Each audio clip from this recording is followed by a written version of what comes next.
So, einen schönen guten Good evening and a very warm welcome to the Heinrich-Böll Foundation.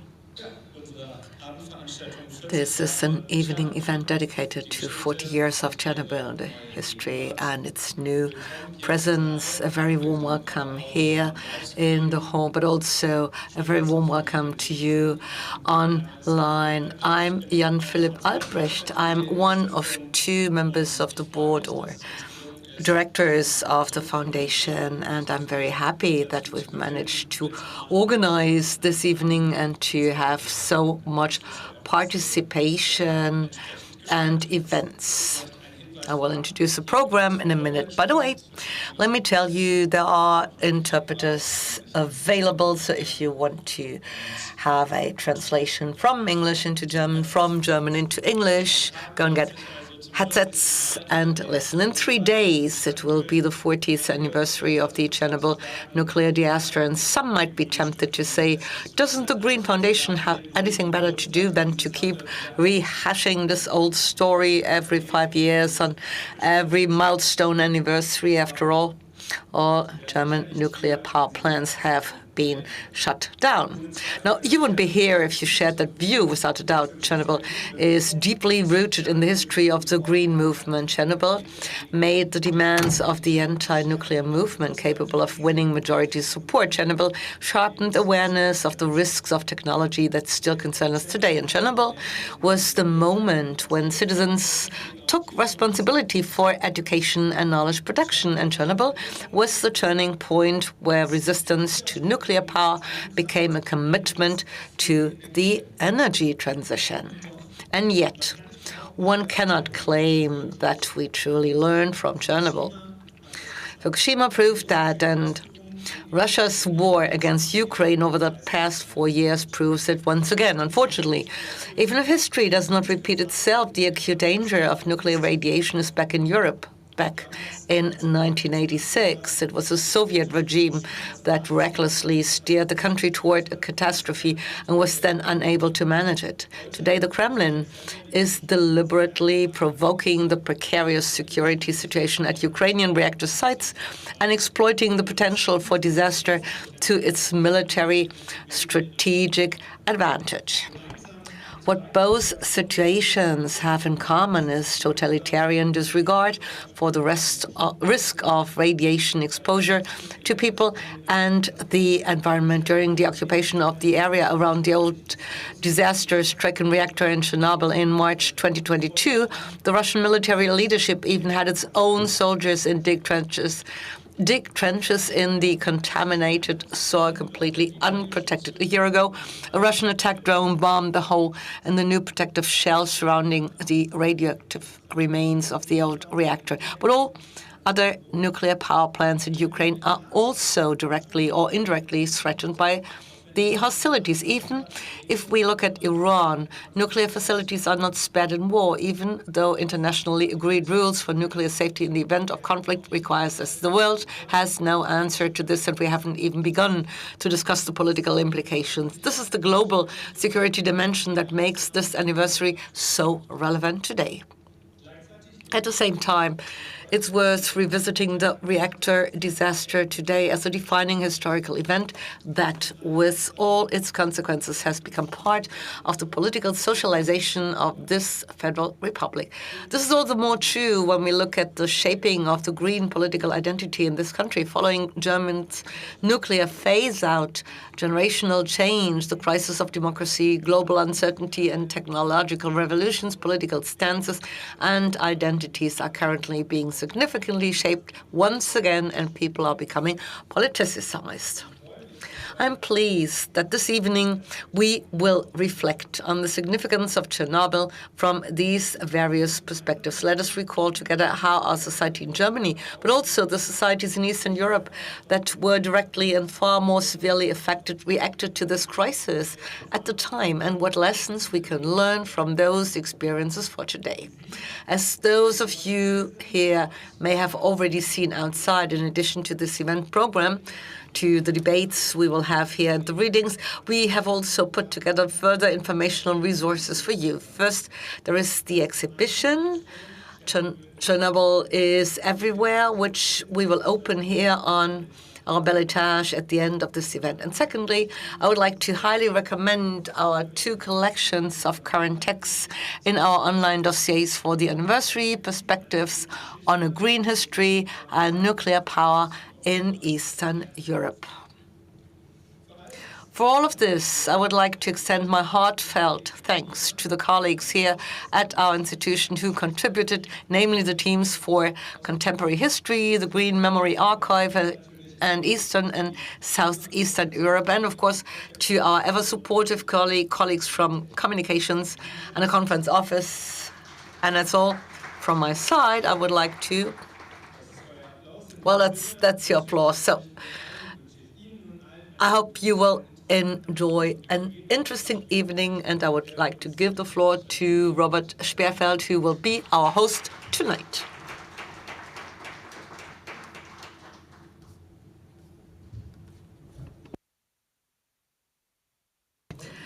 A very warm welcome also from my side. Good evening. Robert Speerfeld is my name. I'm the speaker for Eastern and Southeastern Europe here at Heinrich-Böll Foundation. And I will only be your host for the first part of the evening. As you have seen from the program, we will start by looking back. We look back at what happened in 1986 and the following years. And this we will do by having a look at a recently published book. And I'm very happy to welcome our guests in a minute.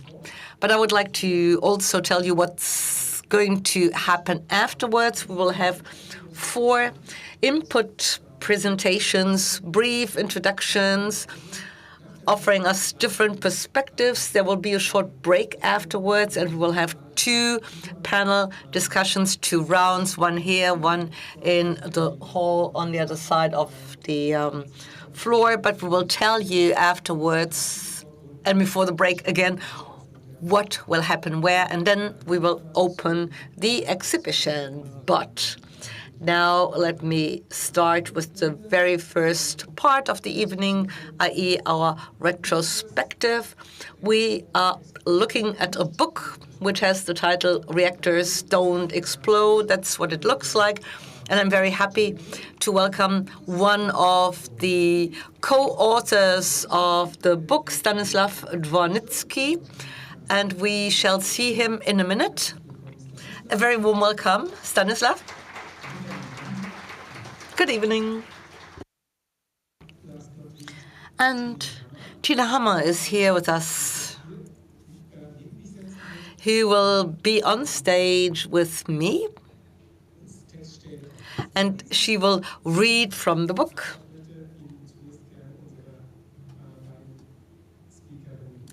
But first, I would like to introduce the 2 guests we are having with us now.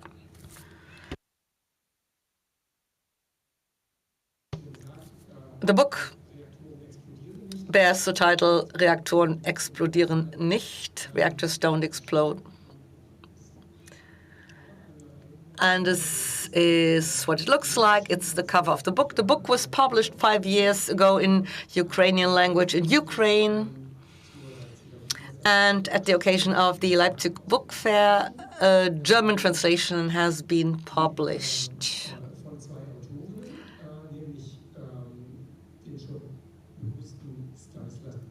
There are 2 authors, Katerina Michalicina and Stanislav Dvornitsky.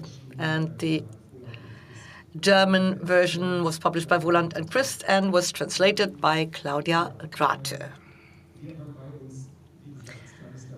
So Stanislav Dvornitsky is here with us. He is a writer, an author, and a translator, born in Uzhhorod in Ukraine.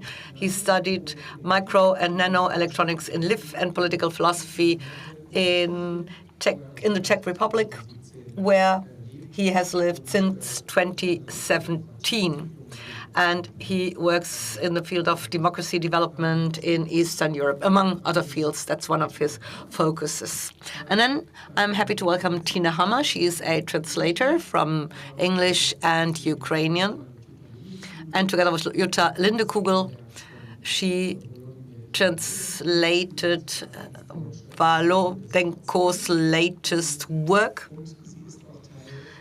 And she is also part of an association of translators from Ukrainian. They call themselves Translit e.V. It's an initiative focusing on Ukrainian literature, and they want to make Ukrainian literature better known in Germany. And that's why they are working on the translations. And this was actually also the impulse giver, so to speak, for the translation of this book. They had the idea of translating it, and I'm happy to welcome the two guests here with us tonight. And one more preliminary remark. In the book, you find a number of pictures or illustrations, and they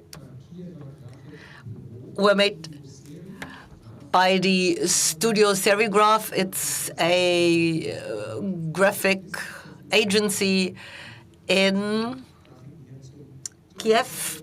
And I would like to thank the publisher because they have offered us the possibility to show these illustrations here in the backdrop. Now we will hear from the book, excerpts from the book, but before we read, I would like to ask a question to Stanislav.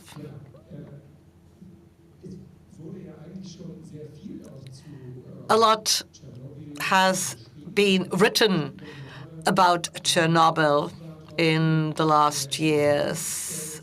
So what was your reason to work on this book and to publish the book? And also, thank you very much for being here today with us, with you. I'm very grateful for this invitation and for the chance to speak about this book and also about Chernobyl. At the beginning, we did not want to write only about the explosion itself or only about the technical side of Chernobyl. Of course, that part is important, but for us, it was more important to ask a bigger question. How could a catastrophe happen at all? We wanted to show that Chernobyl was not only a nuclear accident. It was also a human and political tragedy. It happened in the system where people were often afraid to speak openly. So the book was really our way to looking deeper into the story. Not only at what happened, but at why it happened. And I think that is very important today because Chernobyl is not only about the past. It's also a warning about our future. Absolutely, absolutely. Now, mic is on.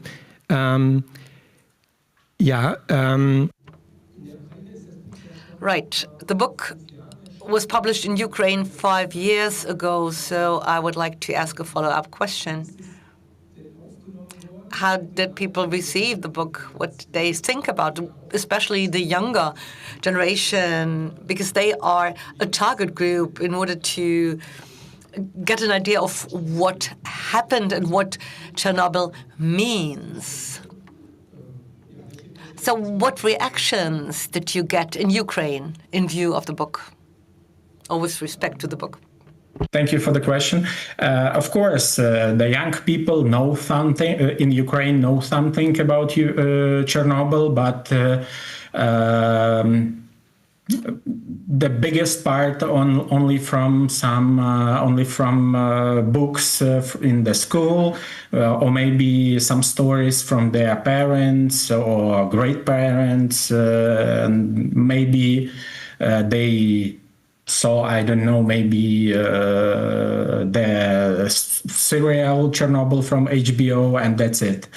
And was the main aim, to made a book, illustrated book about Chernobyl, not only for kids, but also for teenagers and adults. Okay, vielen Dank. Dann Well, thank you. So let's jump over to the book. Let's hear an excerpt from the book. We will start with the chapter dealing with the city of Pripyat, the city of the future without a future. Because the images, the pictures we get are also what the German audience has in mind as a kind of first association when someone says Chernobyl. So the city of the future without a future. More people came to Pripyat. The power plant grew, first for the construction they came, then for work. And on the banks of the Pripyat, the city of the same name was built for them, the youngest in the Soviet Union, generously designed, spacious, green, four-lane boulevards and well-kept, tranquil streets crisscrossed the city. This was how people imagined the homes and lives of the future. The nuclear city in a sea of roses. The builders were just as proud of it as the residents, who were as young as the houses in which they lived. A road leads to the junction with the town entrance sign, Pripyat 1970. It is enclosed by a multi-section wall and a low fence from whose posts garlands of cornflowers hang, just like in a cemetery, because here people had to bury their homes, their identity, their former lives. But that only occurs to you when you see the dense canopy of poplars, ash trees, and birches arching over the road like a tunnel. Suddenly, a rusty pedestrian crossing sign protrudes from between the branches, and then an empty lamppost stretches out its bent neck. Only then does it dawn on you it is the boulevard. The wide four-lane boulevard. Plants have taken over, spreading beyond the flower beds and lawns and breaking through the tarmac. They are everywhere in the squares along the waterfront promenade, in the smashed-out windows of the Azure swimming pool, on the walls of the Energetica Cultural Palace, in the overturned flower pots of the Polesian Hotel. Rowan, acacia, and maple creep down the stairs, take over verandas and roofs, wind their way around barbed wire, and gaze at the Soviet mosaics and drawings of the stalkers on the walls. Moss and ferns are overgrowing the cars on the bumper car track and the gondolas of the Ferris wheel in the amusement park. It was due to open in early May 1980 on International Workers' Day, which was always celebrated in the Soviet Union with great fanfare and exuberance, featuring parades and performances by folk groups. On this day, new economic achievements were presented, targets met and exceeded were honored, new buildings, factories, and squares were inaugurated, and outstanding workers of the Soviet Republic were presented with keys to their flats and holiday vouchers. But today, the only thing spinning in the carousel is the wind. Ever since the people were resettled, nature has taken over. In a doorway lie books from a former private library, some with dog-eared pages and bookmarks. Benches and exercise books are turning yellow beneath the windowsills of a school. Art projects made from acorns and other natural materials lie abandoned in the kindergarten next to the cupboards where shoes and toys await their owners. Metal beds stacked one on top of the other with whitish stalactites hanging down from the ceiling. That was the shot of the hospital into which the ambulances were driving the first victims, the first liquidators were brought in, cracked tiles, the remains of a surgical lamp on a stand, bottles containing some sort of tincture. All of it is still there. The lift shaft glows. The radioactive clothing stripped from the victims was thrown in there. It's still lying there. And now for the most terrifying sight, a firefighter's helmet mask. The thin piece of fabric lies on the ground, having been exposed to the elements for over 30 years. When you take out the Geiger counter, it immediately starts beeping with its shrill, sickening sound. It's off the scale. The background radiation in the surrounding area is roughly normal, not much higher than in Kyiv or other large, lively, bustling cities. Yet on the helmet mask, it registers 10 times the level. And after all these years, this happens. Back then, it sat on someone's head. Whose head? How high was the dose that person was exposed to? What happened to that person? As these questions run through my head, the radiation is suddenly no longer an invisible specter from the textbook. It's real. Vielen Dank.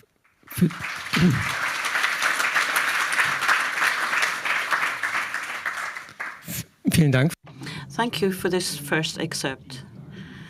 And a question that is really showing in the text is a question I would like to hand over to Stanislav.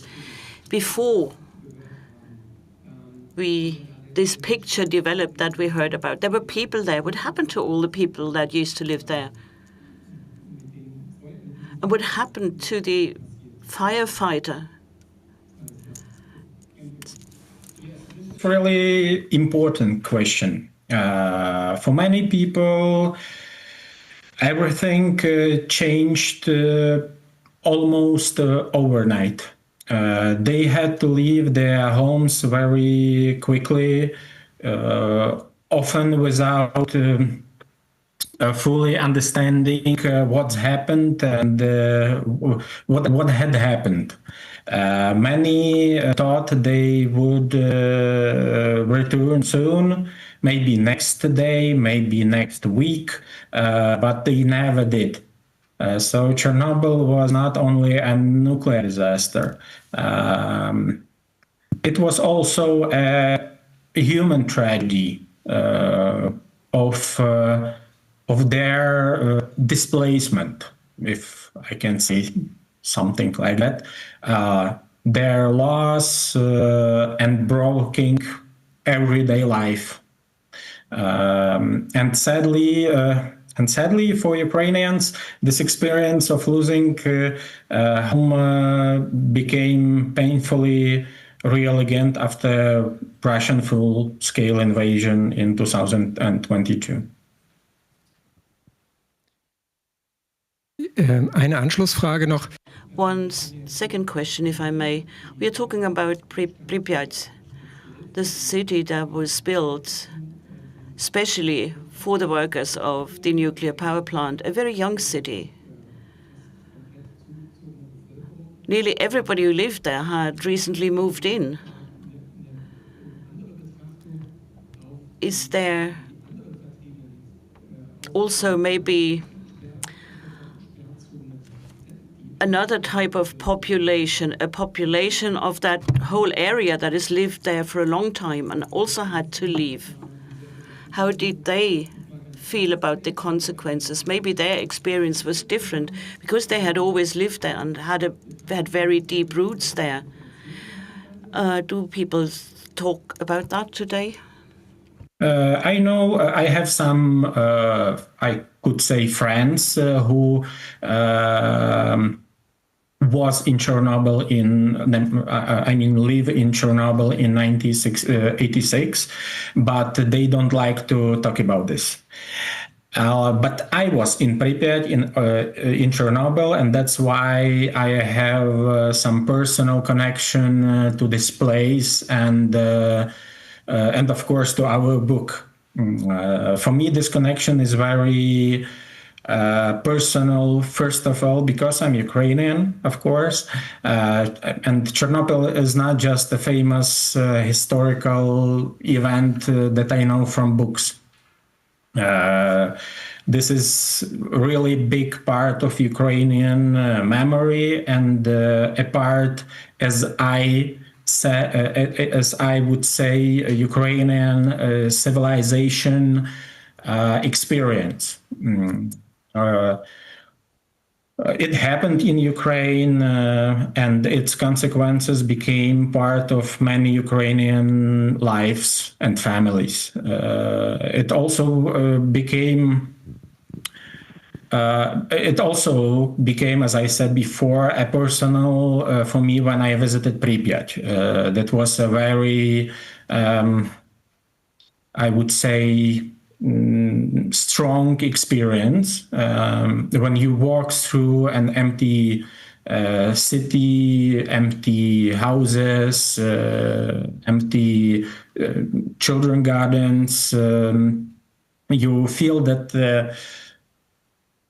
this story is not only about politics, technology, physics, energy, nuclear energy. This is also about people, about broken lives, and about memory, about their memory and our memory about this catastrophe.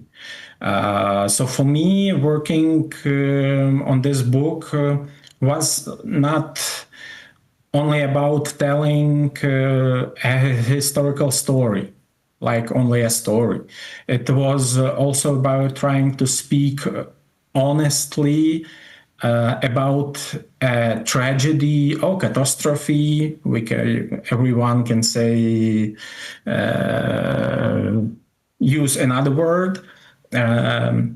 That still means a lot for Ukrainians today. Ja, vielen Dank. Thank you. I think we will now jump into the second part, the second excerpt from the book we would like to read. We've chosen the second part from one of the chapters talking about the shovel being used against the nucleus in order to fight the damages on the reactor unit. And after the catastrophe, we hand over to our next reading. With a shovel against the atom. So what now? The explosions have completely destroyed the reactor and the fourth reactor unit. The plant is inoperable, and the control, navigation, and communication systems are no longer functioning. Smoke rises above the rubble. Flames shoot skyward. Every second, a life-threatening mixture of dust and gas is being blown into the air. The technicians are in shock. They cannot believe what has unfolded before their eyes and is still unfolding. There are neither operational procedures nor guidelines for such a scenario. An RBMK reactor simply doesn't explode. It's utterly impossible. All Soviet soldiers, all people, were prepared for a nuclear war, prepared for mushroom clouds, shock waves, flashes of light, and for staying put and holding out in shelters, but not for a catastrophe that cannot be simply ignored and waited out. For the enemy one faces is not a human being. It's not a weapon in the usual sense. It is radiation, particles, and an electromagnetic wave that penetrate everything they encounter. Protective suits, clothing, skin, even lead plates if they're not thick enough.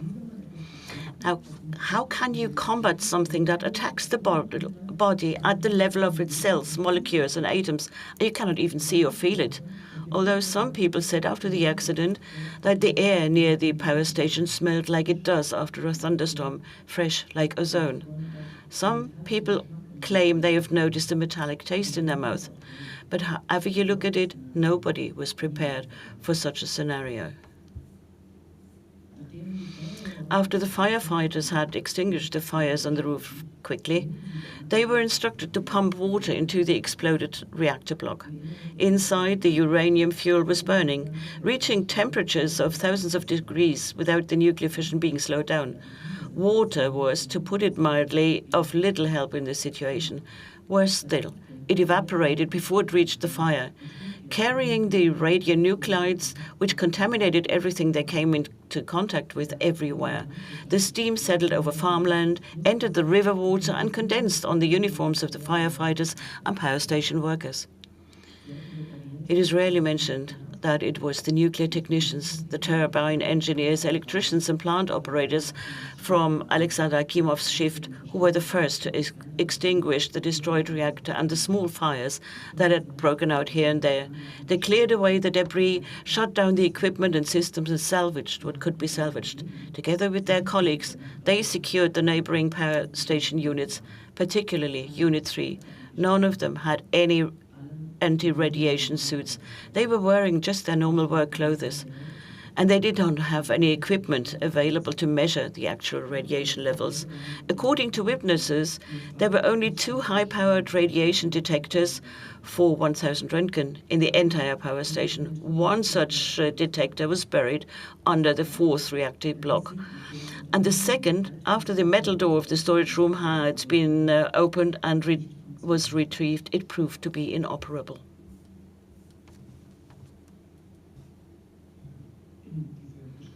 This description I personally found very impressive, and also the illustration in the book.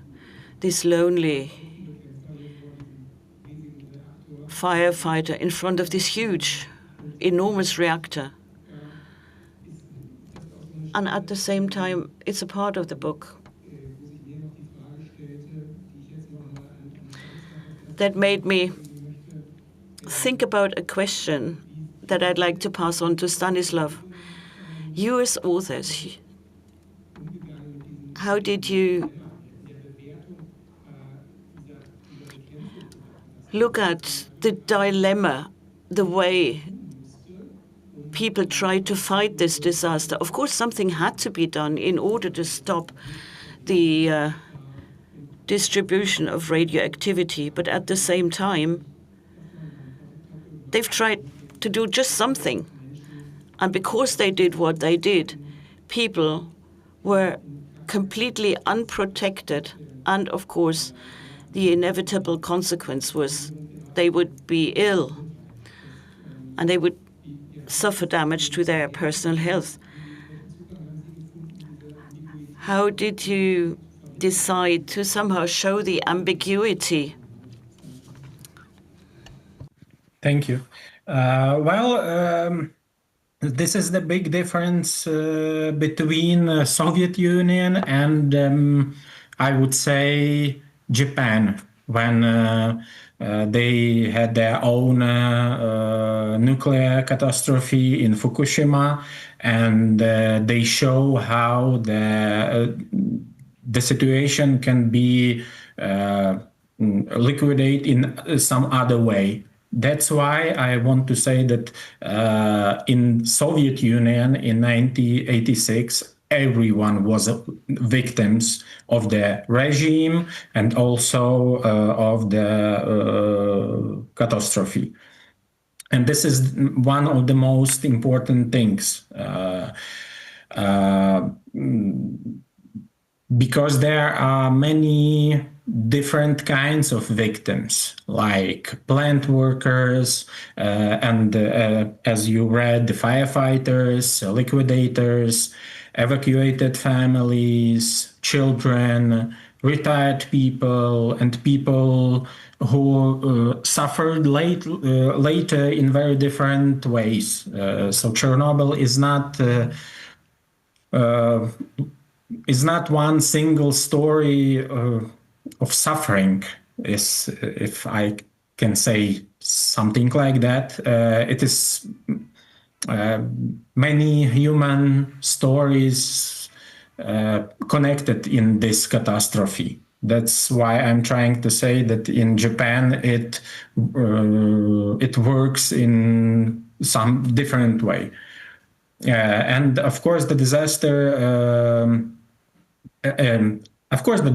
had to be fought, and many people acted with real courage. But at the same time, the Soviet system showed very little respect for human life.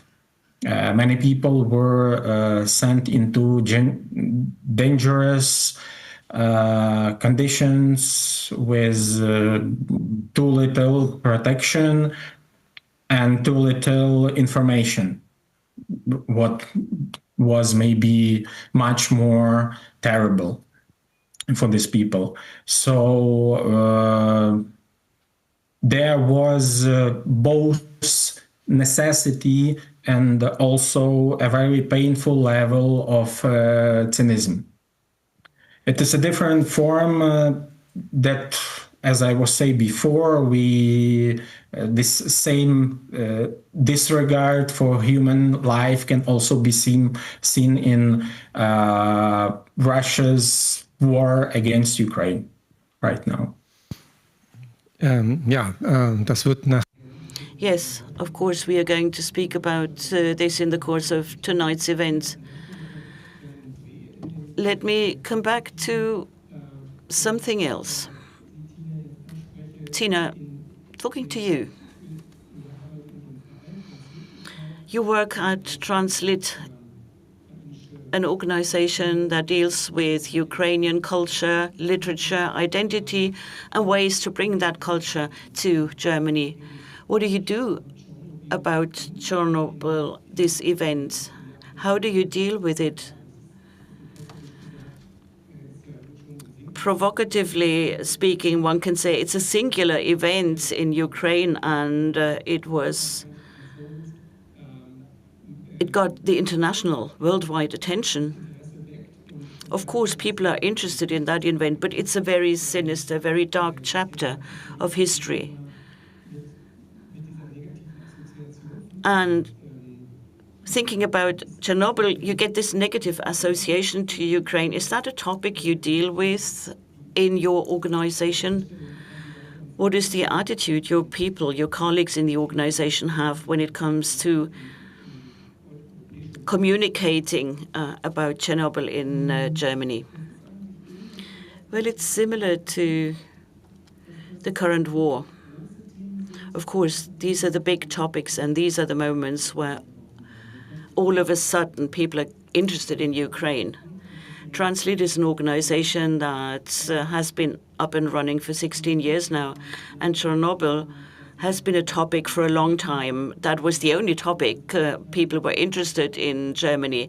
And Translit, my organization, also dealt with this topic. We did translation work.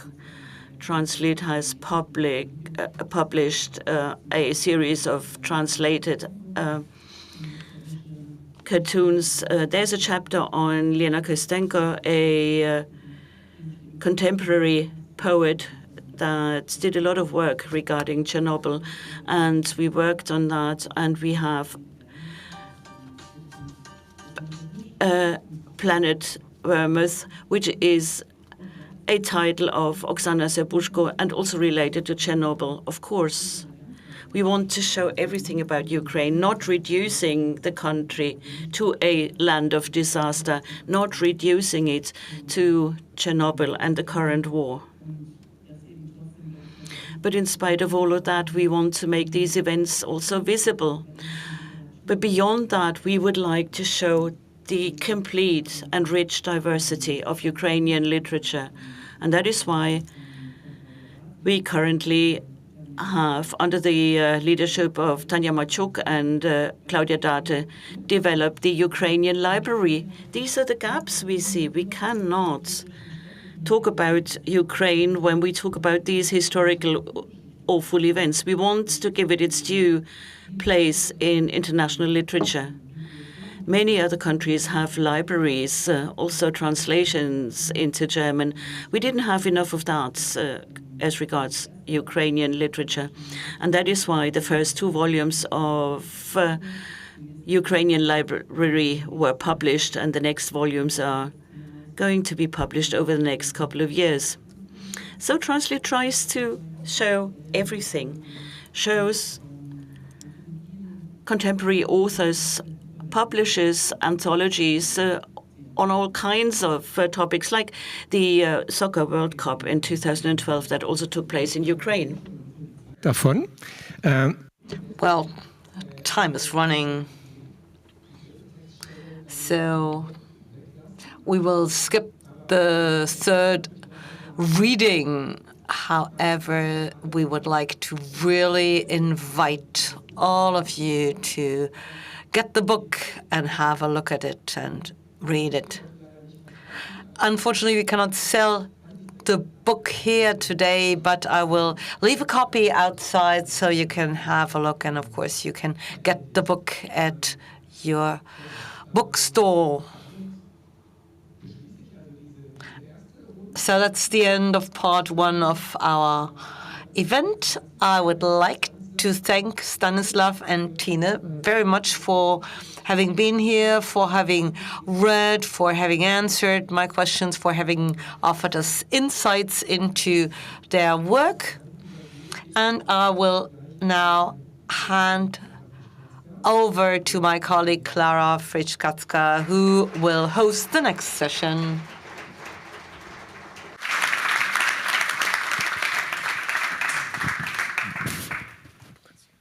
Es tut mir leid, ich habe jetzt die Rolle gespielt von... Sorry, I was the one who asked them to skip the third reading, which is a pity, but I promise we will have lots of other interesting issues here for you. I am in charge of contemporary history at the HBS, and I will be the host for the next minutes, so to speak. We will have 4 brief keynotes which offer different perspectives with respect to Chernobyl. So we'll have the historical perspective, we'll talk about Chernobyl and new forms of environmental activism. And of course, we will talk about Chernobyl and Ukraine today and the Russian invasion, so that you know what to expect. I would like to tell you that the next part of our program will take about 40 minutes, and then there will be a break where you can get something to drink, and you might have a look at the exhibition in a first round, and then there will be 2 parallel rounds in 2 groups, in 2 rooms, and afterwards there will be the official opening of the exhibition and a reception at the end of the day. We will tell you what to expect before each segment of the program, and we will now move over to the brief keynotes. The first speaker is Frank Uekerter, and he's going to be the one who will focus on the historical dimension. He is a professor at the Ruhr University of Bochum. He has carried out a lot of research concerning the history of nuclear energy in Germany and in other countries. He has published lots of books, including Im Strudel, which is one of his most recent works, exciting book published by Campus in 2020 and printed by the Federal Agency for Political Education, and another book about the history of nuclear energy in Germany. Nuclear Democracy is the title, and this was published in 2022. Uekerter is very much focusing on the political debates in Germany after Chernobyl, mostly the political debates in West Germany. And this is the focus of this recent book. And I would like to remind you of our dossier, because Frank Uekerter has also written a short text about the legend of nuclear histories. So, Frank Uekerter, the floor is yours.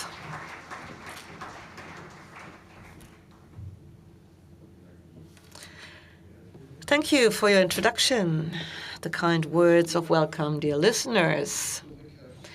Any historian attempting to take stock 40 years after the Chernobyl disaster should first clarify two things for themselves. First, one must abandon any hope that there could be such a thing as a universally accepted interpretation. The memory of Chernobyl includes numerous films, each with their own narrative structure, tourist accounts of a place that was one of Ukraine's most popular destinations before the war, and all manner of computer games of a darker nature. The best a chronicler can do is to reflect on the threads of memory that deserve more attention than others, and to that end, I would like to present three theses below. On the other hand, when talking about Chernobyl, one realizes that there is a much more fundamental problem, namely the inadequacy of words in the face of such a mega catastrophe. Chernobyl also encompasses the suffering of people who died of radiation sickness and the gnawing uncertainty among hundreds of thousands of liquidators and others about what the radiation exposure might mean for their own bodies. And when speaking of such topics, one inevitably moves to the limits of what can be said at all. The only consolation for all those searching for words is likely the realization that there are even more inadequate ways of understanding, namely to search for numbers. And I say this with an eye toward all those who, on the anniversary, have once again raised the question of how many fatalities there actually were. In fact, we will likely never know the answer, simply because there was no authority at the time that had any interest in even registering those affected, let alone in taking special care of those people.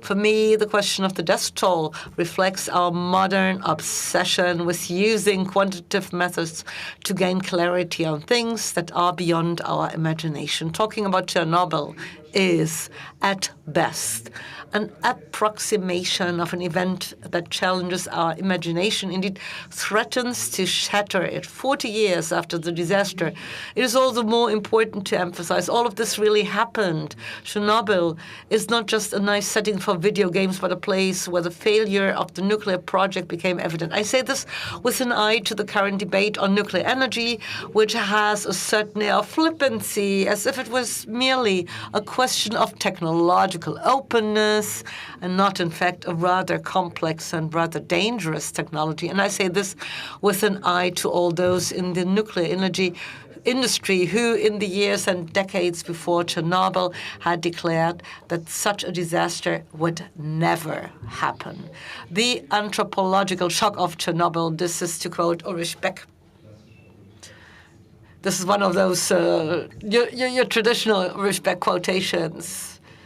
Maybe a bit queer, but still. So the anthropological shock of Chernobyl had to do not only with the fear of radiation, but also with the realization that all the reassurances and all the talk of residual risks sounded nothing short of obscene in the face of the event Chernobyl.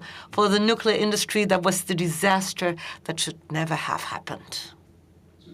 The rituals of disaster management usually include the hope that one should learn from such an event. And after April 26, 1986, there was a clear demand for the many German citizens shut it down.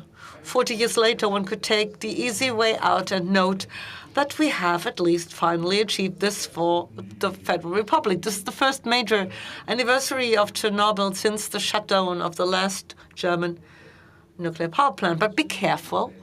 One of the peculiarities of Germany's nuclear phase-out is that opponents and proponents alike were able to agree on a common interpretation of the reasons for the phase-out. The nuclear industry, too, had an interest in emphasizing the counterforce of civil society protests, because for them this amounted to a remarkably lenient interpretation. Indeed, almost a stab in the back myth. Nuclear power as a splendid form of electricity production that unfortunately failed in the Federal Republic of Germany due to public fears. This was, in effect, the perfect distraction from the fact that the nuclear project quite reliably produced quite a few problems. When nuclear power went from being a vision to a built reality in the 1960s and 70s, it turned out that atomic energy was much more complex, much more expensive, much more prone to failure, and much more dangerous than had initially been thought. But there was simply no need to talk about it anymore, since the real problem was the fears of technical lay people regarding radiation. Now, we have a panel discussion on nuclear power and the Green Movement immediately following the session. And it seems to make sense to me to take a closer look at this point. For me, this is also an expression of respect for activists then and now. It is quite obvious that the anti-nuclear movement contributed to the nuclear phase-out, but I believe that especially in times when democracy is no longer taken for granted, according to conventional wisdom, we should take a close look at the contribution this movement made.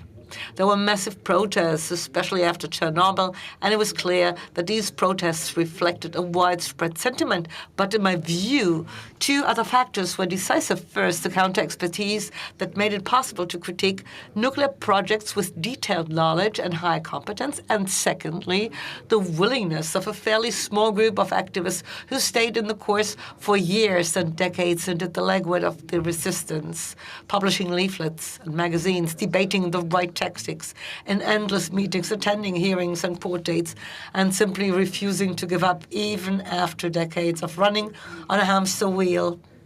In terms of the number of demonstrators, the anti-nuclear movement was never invincible, but it quite often had quite good arguments. And with its characteristic tenacity, it ensured that these arguments could not be ignored.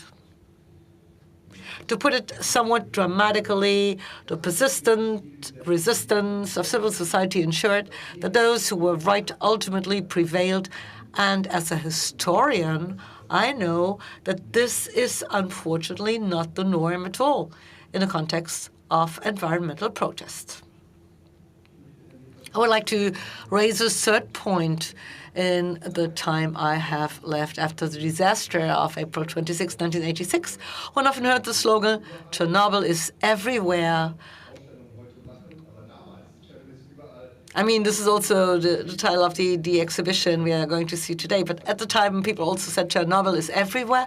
And this was aimed at the attempts by the nuclear industry to reassure the public. In its desperate search for arguments, the industry liked to emphasize that a West German nuclear power plant was something entirely different from one in the Soviet Union. 40 years have passed since then. We now have quite good books on the history of the Soviet nuclear industry. And we live in a world where nuclear energy is in decline in all countries with market economies and reasonably functional democracies. You all know that there is currently a lot of talk and dreaming about a nuclear renaissance. But if you look at the actual construction projects, it is really only authoritarian states with planned economy structures that are enthusiastically building nuclear power plants, led by China, because only those states can afford the billions in subsidies that are simply necessary for new nuclear ventures. And if only autocracies are now building nuclear power plants with enthusiasm, then perhaps we should also emphasize that Chernobyl was also proof of how the inherent dangers of nuclear energy are fatally exacerbated by the conditions of authoritarian societies. This begins with the reactor type. The graphite-moderated RBMK was a classic product of the Soviet command economy, built solely because it was easier to construct than the light water reactors that the Soviet Union also had to offer. It continues with the negligent conduct of the experiment on the night of April 26. Such experiments outside the regulations were fatal from a safety perspective, but they had long been standard operating procedure in the Soviet Union. If a high-ranking delegation was announced or a plan had to be fulfilled at all costs, then they simply improvised. And if it somehow worked out, there was no one to criticize it. And then there was the sudden power surge during the insertion of the control rods, the immediate cause of the explosion. This had already been observed previously at another nuclear power plant of the same type, but the Soviet secrecy prevented the operating crew in Chernobyl from knowing this. Nuclear safety requires transparency, effective oversight, strict competency requirements, and a willingness to communicate information openly, even when it's uncomfortable. And these are all the things that authoritarian societies notoriously struggle with. Of course, safety issues also exist in democratic societies. After all, there were nuclear power plants in the Federal Republic of Germany that were taken offline earlier than planned due to technical problems. Niedereichbach, Grund, Wemmingen, A, Lingen, Mülheim-Kärlich, and Würgersen. Furthermore, the democratic principle of transparency is also a bit of a mixed bag in some of our European neighboring countries. Too, France is not an authoritarian state, but you wouldn't really notice that if you look closely at the French nuclear industry. Nuclear power is dangerous, but it becomes even more dangerous due to authoritarian structures, and we should also be talking about that 40 years after Chernobyl. The disaster also occurred because the Soviet Union was not a democracy. Thank you very much.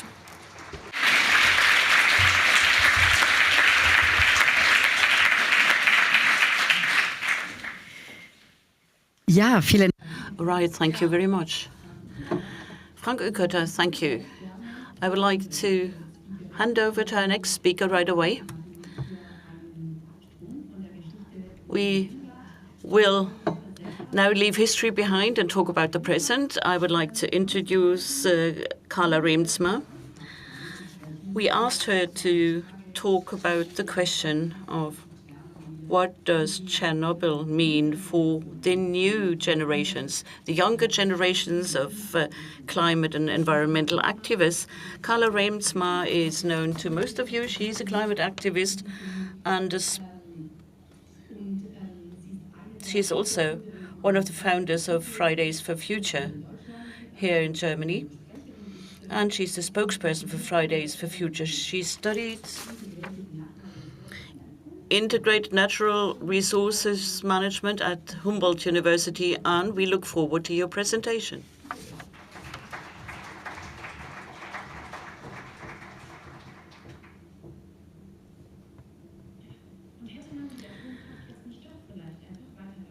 And maybe we should have just kept the nuclear power, France.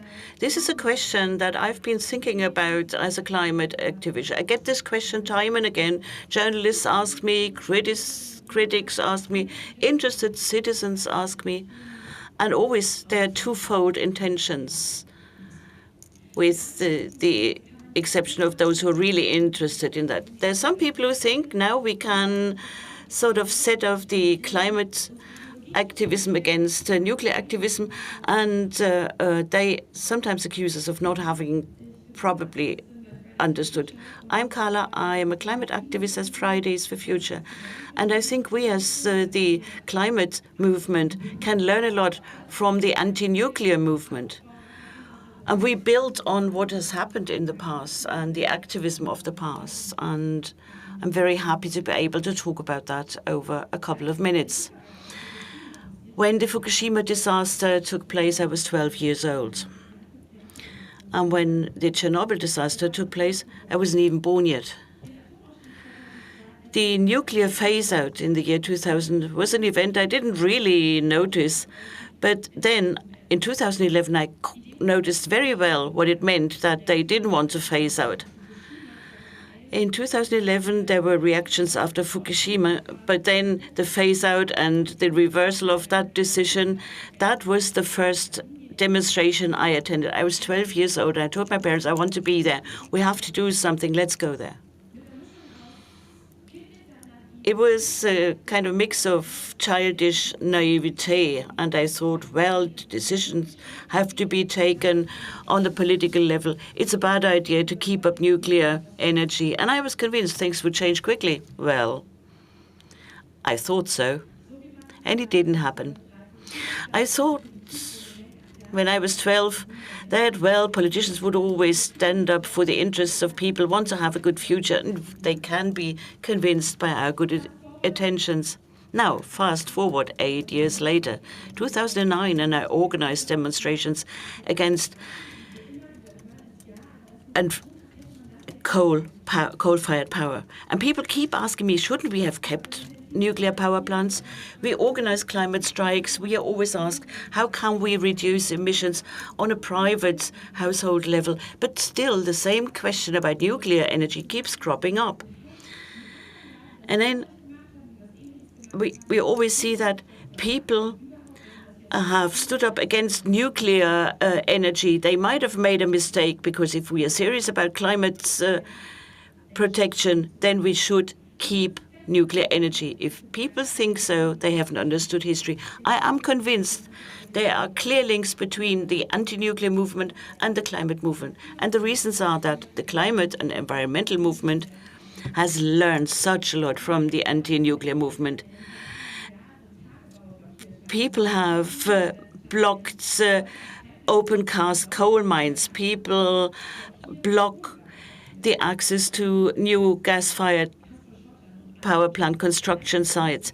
And they have learned from those who protested against the castor transports to intermediate nuclear storages. We also know we need movements. Politicians and politics is not enough. We need a civil movement, and that will bring success against encrusted structures that will never give up voluntarily, against opponents that seem so powerful. We know that movement changes. We are convinced we are doing right. Life could be better. We know we can do something for that. We can make sure that the future will not just be a bad scenario, a most likely bad scenario, 2.7 degrees temperature increase, new nuclear power plants. We know there can be a better future, a different future. And as I said, we can do something for it.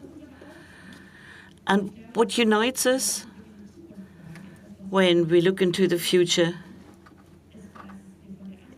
is that we know from the anti-nuclear movement how dangerous technologies can be. We know about the big dangers of narratives that everybody believes in. And that is the reason why Markus Söder always gives speeches as soon as a demonstration has taken place. Söder says, we are not going to do anything dangerous. We are going to just use mini reactors. Nuclear power is a projection space for a future where we can continue a business as usual scenario, where we do not need to change technology. So nuclear energy really shows us how dangerous this can be. Nuclear power supposedly solves problem, will be available for everyone, but nuclear power so far has produced problems. The disasters, this is just the culmination point. We know about all the accidents. We also know about human rights violations. It's not just the major disasters that are dangerous.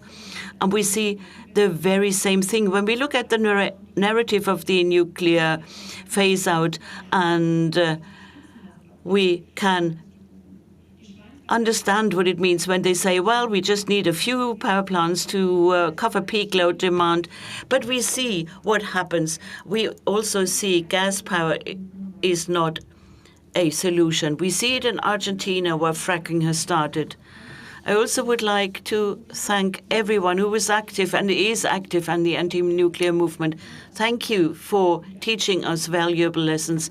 Thank you for achieving so many things that made our movement possible. Without those people who said back then, we want to get the nuclear power out of our system, we wouldn't have all the solar power. All of that just happened because there was this movement. We built solar power plants and we built other power plants in order to make sure that we can have a different energy system. Technology has made progress. These are the achievements of central importance. They are going to be a very important component of German and international power systems. In Latvia, for instance, you can see that solar power is a central component. Nobody thought this would happen in the 70s or 80s, but now it's reality.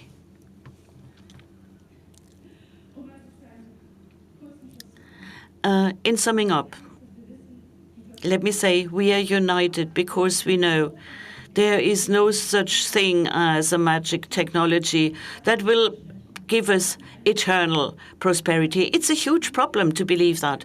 It's not just an individual atom or a gas molecule. It's all the story about this industry where people think they can calm down society, they can make society accept the risks without ever asking. As a movement, we know it's hard to stand up against powerful opponents.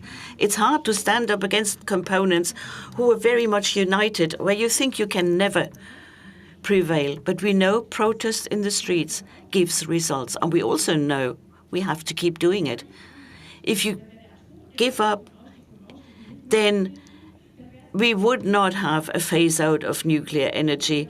Then people would say again, well, maybe we should still have some nuclear power plant. So we need to have stamina. The activists of the anti-nuclear movement know that. And today we know we have to stand up against Markus Söder and similar politicians who would like to preserve nuclear elements. We learn from each other. We pass on our knowledge, and we are very happy that people always said, you young people, you stand up for the climate. Don't get fooled by the lobbyists for the nuclear industry. We know how hard we had to fight against the nuclear energy. And it's always the big companies that pretend to have solutions, although they don't have it. They don't work in the interest of people. And there's also motivation that I personally have, and it's a question that I always get, the question, do I have hope? We get asked, what gives you the hope? The scenarios look so bad. Hope? That's not just something to be taken for granted. You listen to a speech, you go to a demonstration, and then you have hope. No. Hope is something that we keep working on constantly because we believe in a better future. We imagine this better future. And we do something in order to get there. Not just accepting that the big companies, the multinationals, will unite with the politicians and do whatever they please. We are not going to accept that, never, ever. We do everything we can in order to make sure that we take little steps towards the better future. Of course, it's not a guarantee that we will be able to combat climate change, but it's at least a bit of hope that we keep carrying on, and that always inspires us to take the next step, to organize the next demonstration. I didn't block the railways. And at the time, I wasn't born yet, so I didn't have to leave my playground, was not able to eat mushrooms. But still, I know nuclear phase out is a success of a large movement, and we are going to defend that against everybody who criticizes us. We know it is a central component of success, and the anti-nuclear movement was the beginning of the energy transition. Nuclear phase-out shows us how successful people can be against politicians supporting the big companies instead of accepting their responsibility for all people. And that is why we as the climate movement are going to carry the message on. And we are so happy to have been able to learn from the anti-nuclear movement. And we know we have a common enemy, not just the nuclear enemy. It's also the gas and coal industry, because the energy transition and the future we want to have will never work just when we work with those who want to make a profit and nothing else. We have to get together. We have to say we need a different future, a social, ecological future made by people, for people. Thank you for giving us and supporting this basis we all have.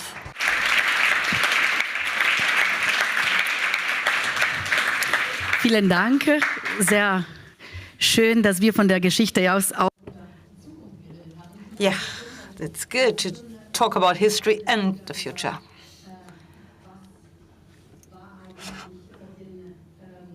And it's also important to talk about the role the anti-nuclear movement played at the time. I guess we will also talk about this in the panel, but now I'm looking forward to our third speaker, because we will now move away from the Federal Republic of Germany and German policy to Ukraine, and I'm very happy to welcome Tatiana Kaspersky.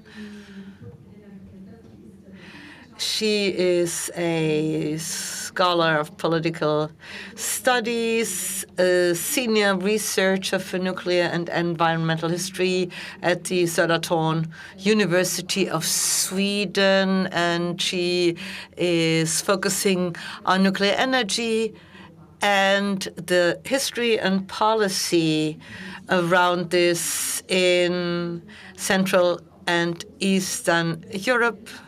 She has published lots of books, for example, about the memory history in respect of nuclear energy in Belarus. This book was published in French. She's also written many articles, and the floor is hers now.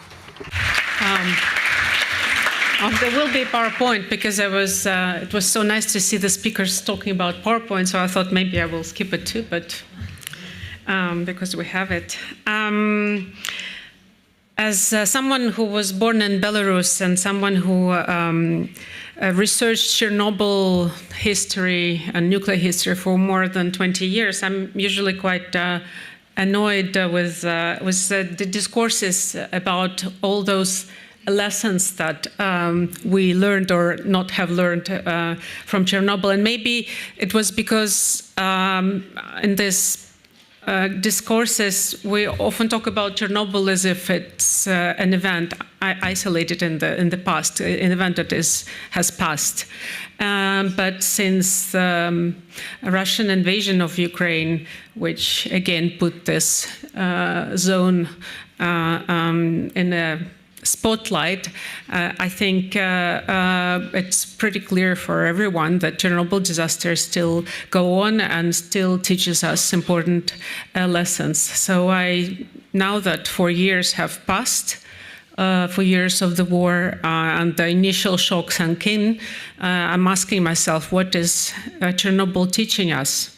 And I think one of the most important lessons that we knew about, but now we really know, is that there is not such thing as a entirely peaceful atom. As a historian, Robert Jacobs reminds us, atom was born violent because first nuclear reactors were created to produce plutonium for atomic weapons.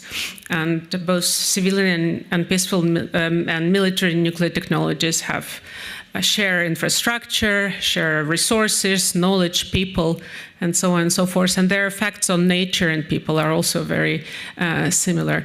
And Russia opened a new, very frightening chapter in this history of interconnections by weaponizing civilian nuclear installations in Ukraine.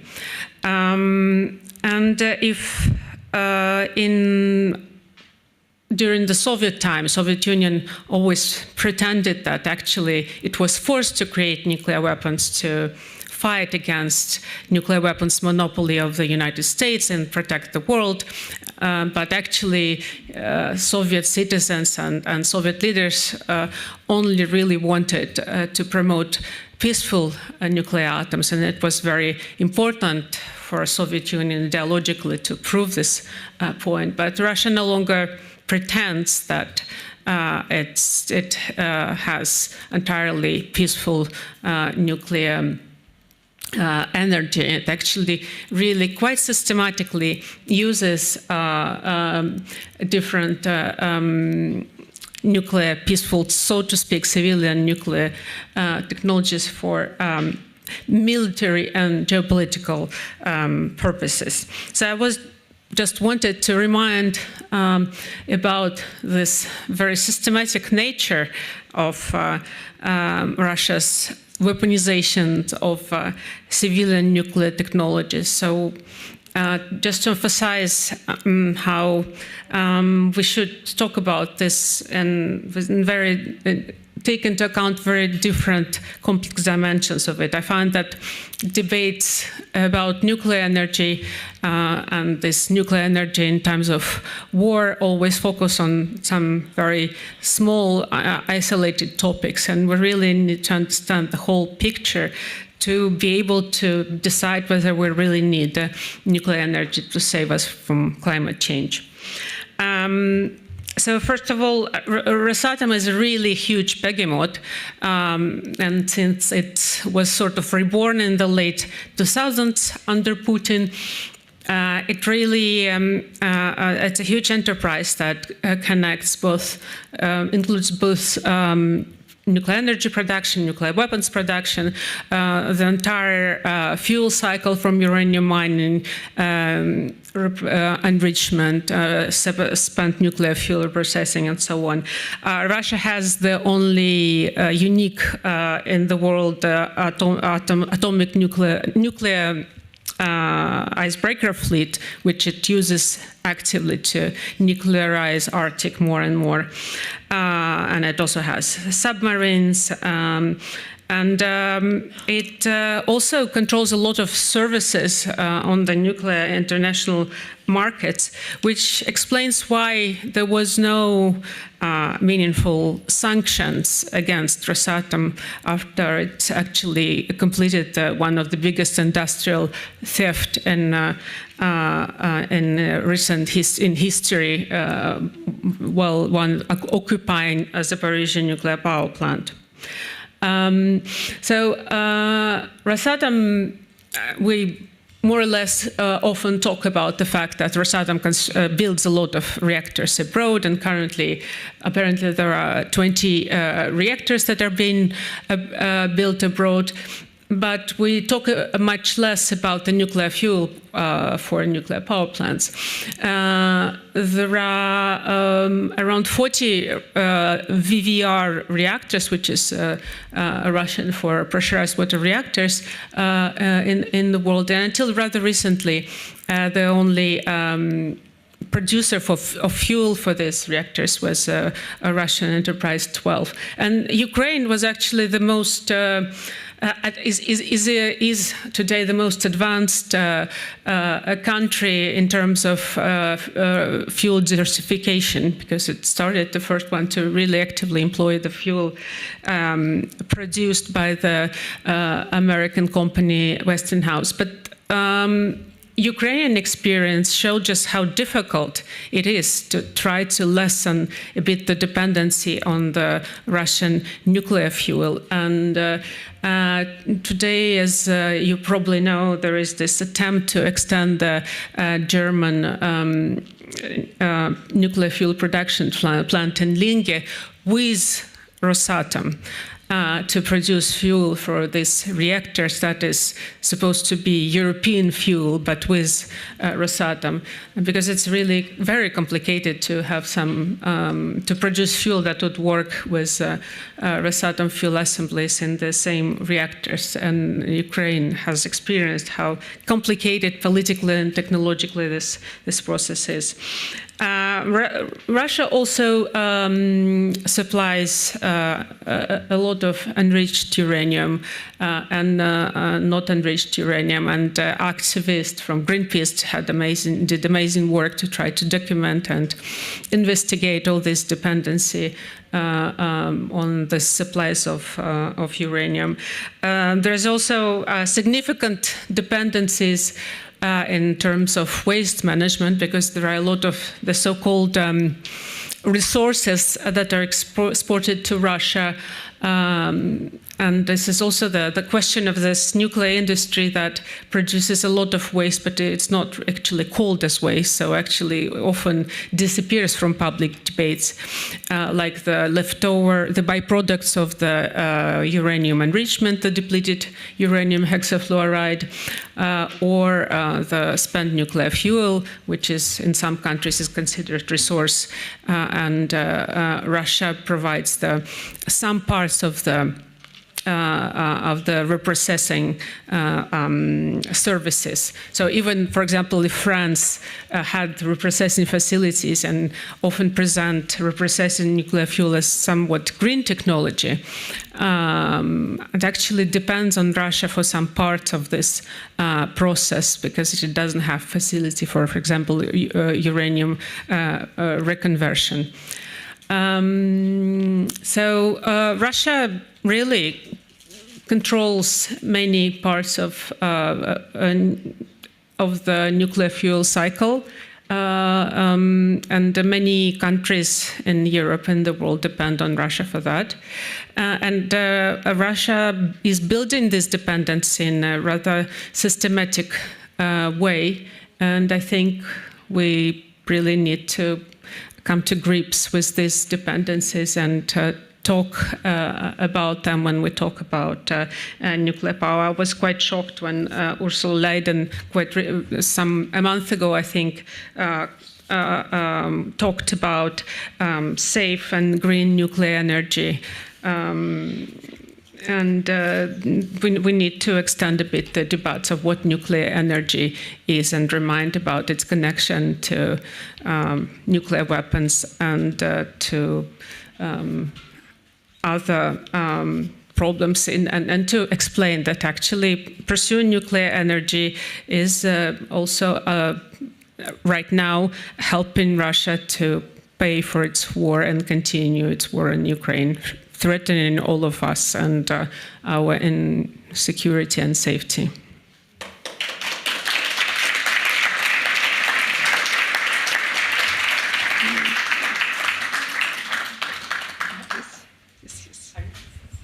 Yes. I was trying to turn it off. To turn it off? No, I think it's the technology, yes. How can we relate to technology?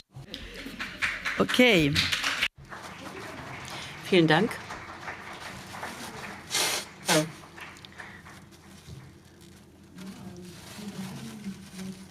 And now,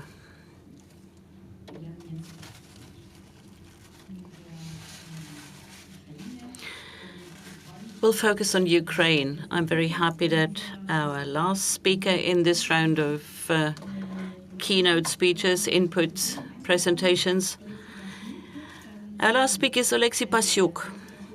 He is the director of the Ukrainian environmental initiative EcoAction. He started working with Greenpeace Ukraine, and for a long time he focused on the topic of international financing of nuclear power plants and nuclear technology in general.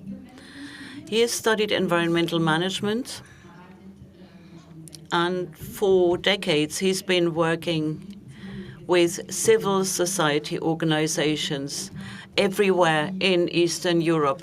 And he's always focused on the negative consequences of large infrastructure projects, not just nuclear ones. He also works in the field of international financial circus when it comes to infrastructure projects. Happy to have you here, and the floor is yours. Hello. So you have heard already that I'm everywhere, so nuclear is not the only thing, and it's pretty much an introduction to what I'm going to talk to you, because it's really a kaleidoscope of different ideas which came to my mind. We are also lucky that I lost my pen, because when I was listening to the people, I got even more different points. So, but they are now mostly lost. Nevertheless, one thing which I heard and which I really wanted to emphasize, which was said before by Stanislav, who was talking about the value of human life, in Soviet time, how it was neglected. And it's very much resonated for me to kind of stress that there is now war happening in Ukraine. I have my colleagues from environmental group who are in the army, who have to be in the army rather than doing environmental work. And the war which is happening is very much about the war of values. And we are trying to be on the side, I mean, we are on the side where we are saying human life has a value. And we believe that this lack of this understanding of human value on the Russian side, which kind of a reason for the war.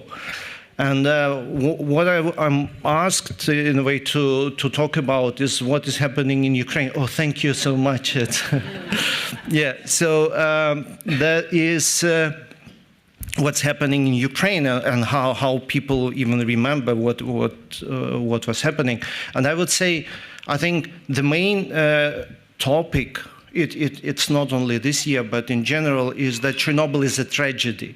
So in Ukraine, we think about, and when we are thinking about what is Chernobyl, it's a tragedy with a little bit, or maybe with a lot of heroism of people who were fighting Chernobyl when there was an accident. But for most people, it's a tragedy of what? There are so many, there are hundreds of thousands who left their homes. There are people who worked in Chernobyl, lost their health. And some of the things, they in a way resonate today because they're, again, as was mentioned by Stanislav, there are people who now became the refugee because of the war. It's 2014, and it's kind of reminds of what was happening when in Chernobyl people were also becoming refugees. And is it even talked about Chernobyl? Yes, it is. One of the things recently which happened to me, my 9-year daughter came and she was telling me how she is taught about Chernobyl in school. She had difficulty to kind of understand what it's all about, but it's also interesting that her teacher was telling her personal experience, how she was a child, how she experienced Chernobyl. So it's very much in the mind of people. We also realized that Ukrainian government is now preparing for anniversary all kind of events on Chernobyl, which also brought this idea that it's a very strange thing that suddenly Chernobyl is a kind of link to normal life because there is a war dominates everything. And the Chernobyl anniversary, it's like if it was before the war, in a very similar way. And one more interesting thing, which maybe differs from the years before, again, because of the war, is this new aspect of the discussion about the Russian idea that it wants to be an empire, the colonies, this colonial language which is common in Europe, it was not very popular in Ukraine. We kind of, effectively we were always talking about being colony of Russia, but not saying the word colony. And now when we were trying to reach to international audience, trying to explain what's happening in Ukraine, and we had to talk to the developing countries, we had to explain in this northwest kind of terminology, and we realized, yeah, that's a colonial issue, and Chernobyl was one of those. And now we also recall a lot about how Chernobyl became the birth of the Green movement and very linked independence movement in Ukraine. And that was, again, Chernobyl was very much discussion about how Russia, Soviet Union tries to control Ukraine. So, but I don't know how much we have to go to what is happening in Ukraine, but you all know that Zaporizhzhia nuclear power plant is occupied, but you also have to realize it's effectively almost on the front line. So the Dnieper River on the bank where the Zaporizhzhia stays, it's a divide between the Russian and Ukrainian army, so it's an area of active military operations. And it's a constant concern of what might be happening because also Russia turned Zaporizhzhia nuclear power to effectively military base.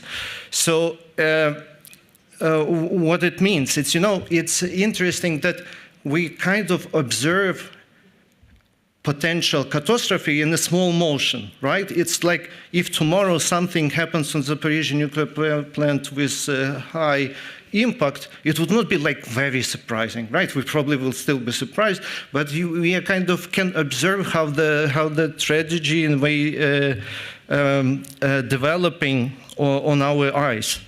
And similarly, of course, in Chernobyl, where it's a different, of course, situation, it's not an operating nuclear power plant, but now with this drone hitting a new shelter, it also reminds us how we think about technology and what is possible. You know, in 90s, when I worked for Greenpeace, one of the discussions we had when there were environmental impact assessment, and we say, okay, how far you look into the on the military impact, and it's not been taken seriously. We had this question: with whom you are planning to go to war? That was effectively what government was asking us when we were saying, we don't know, but that's now here we are, and also this confinement. I mean, effectively, what you have is like not such a massive weapon was able to completely destroy the whole thing, which cost like 1.2 billion things, which was paid by all the world, more or less. And now we would need to pay another 500 million to close this hole because it's so complicated. But most important is that it delays such an effort. I mean, for decades, there was this attempt. We need to solve Chernobyl as soon as possible. Let's do something. It's the risk inside. We build that. So we, as soon as possible, can do something with all the waste which is happening here. Now it means another extra 20, 30 years and another 500 million. So it's it's additional stress for all of us, which we now just delay again because of we think more about the war and immediate threats rather than that. But that would have a very long-lasting impact. And one more thing in this kaleidoscope is sudden understanding and change of the communication, which we even have from nuclear industry. Because for so many years, nuclear industry was saying, whenever we say there is a risk of the loss of power and loss of cooling, that it will be a big deal. But nuclear was saying, no, it's not such a big deal, but now that's the main communication. So there is now, no anymore this discussion that nuclear is always safe, right? And then we suddenly realized that International Atomic Energy Agency is not a superpower structure which can bring you safety if it's there. No, we just observe how it's unable to do things and have an influence on what is happening on the ground. So, okay, I would need to end up, but I would just say last point that suddenly in all this situation we have a push for the solar. Right? If you know what's happening in Ukraine, we constantly have loss of the power because there is not enough energy in the grid. And nuclear actually, despite its still operation, it is being a target, not just directly to the plant, but all these substations. But because of this situation, suddenly the price of electricity was not so much an issue anymore because you want to have some electricity, and there is quite a boost in solar introduction in Ukraine, first of all for critical infrastructure, but also for the homes. And today, when you read these daily updates from the energy company, they say, oh, it's going to be sunny, so we will not going to have cut electricity. So now all of us is aware that, okay, there is quite some dependence. And on that point, I would like to point out that sometimes people ask me, okay, so Germany, they had all this money spent on all these renewables, and where they are? Well, I'm not exactly sure where Germany are. I think it's still fine, but there is this perception that, okay, the prices is growing on energy and whatever. I think one easy argument for me is that, look, thanks to what Germany did, what is it, 2010 and later, That's why we can install solar now in Ukraine at this such a volume and actually bring this critical infrastructure working. So I think whenever you need to argue what was it for, you have these individuals in Ukraine who have their water and electricity, which might not be there if there are no German effort. Thank you.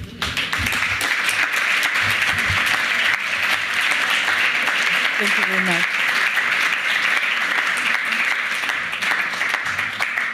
Okay, vielen Dank. Thank you very much. Thank you to our 4 speakers. They covered so many topics and opened many new perspectives. This is precisely what we wanted to have. We are going to have a break now until 7:30, and then we are going to split into 2 groups. One group will stay here. It's going to be the group talking about the nuclear legacy in Ukraine.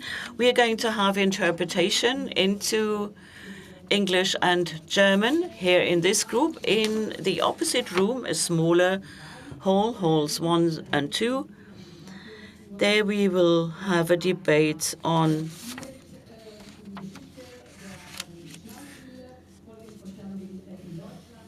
the history of the environmental movement, the consequences of Chernobyl for the environmental movement. In the other room, no interpretation will be available, so it's going to be an all-German debate. Before you leave for our break, let me say what you can do. You can have a drink and a snack during the break. You can have a look at our exhibition called Chernobyl is Everywhere. The official opening of the exhibition will take place after our panel discussions. You can also look at our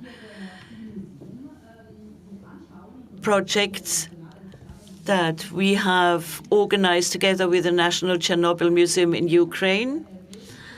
Our colleagues from that museum are here. And you can use our virtual goggles to get a glimpse of the history of the Chernobyl reactor, the disaster, the evacuation, and the building of the sarcophagus and the new shell. So, as I said, a break until 7:30, then 2 panel discussions, and afterwards we are going to open our exhibition. So enjoy the break and the panel discussions. One more word, very important.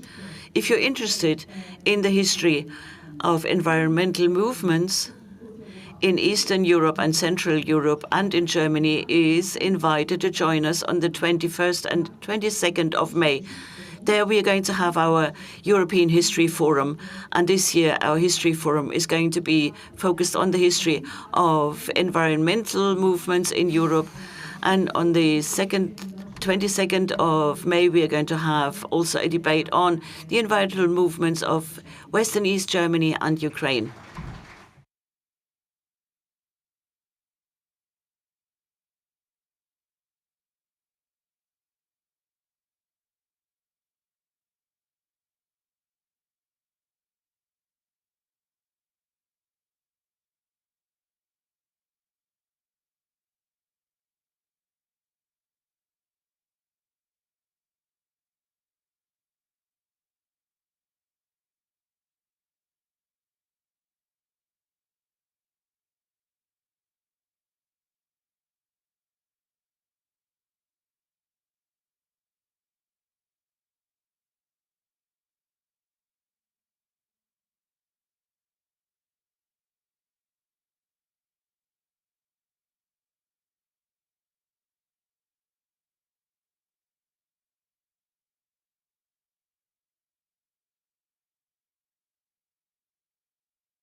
maximal 2-3 Minuten, damit wir dann gleichzeitig mit den anderen aufhören.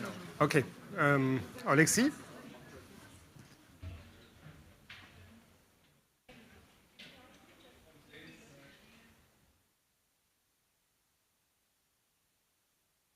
Tanya, would you like to sit here?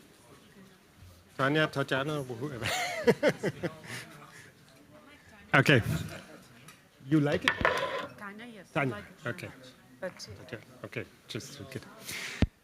Well, welcome to this second circle of discussions. We are a much smaller group now. I hope somebody will watch us also in the live stream. My name is Walter Kaufmann. I'm here in the Böll Foundation, heading the Department for Eastern and Southeastern Europe.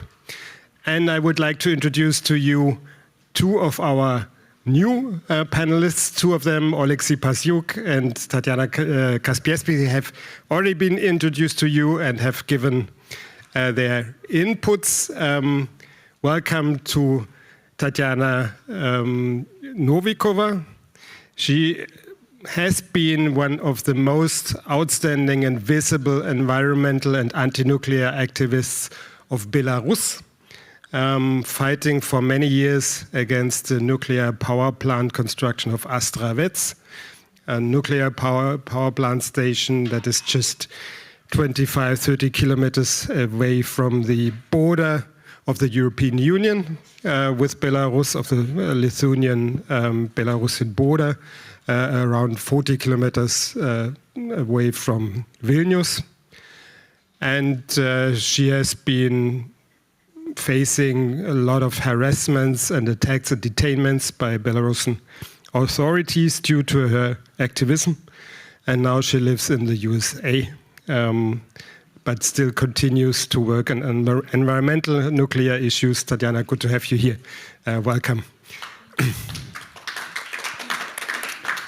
And next to her sits Tobias Münchmeyer. Many years worked for Greenpeace. Today he is Greenpeace European Campaign Director.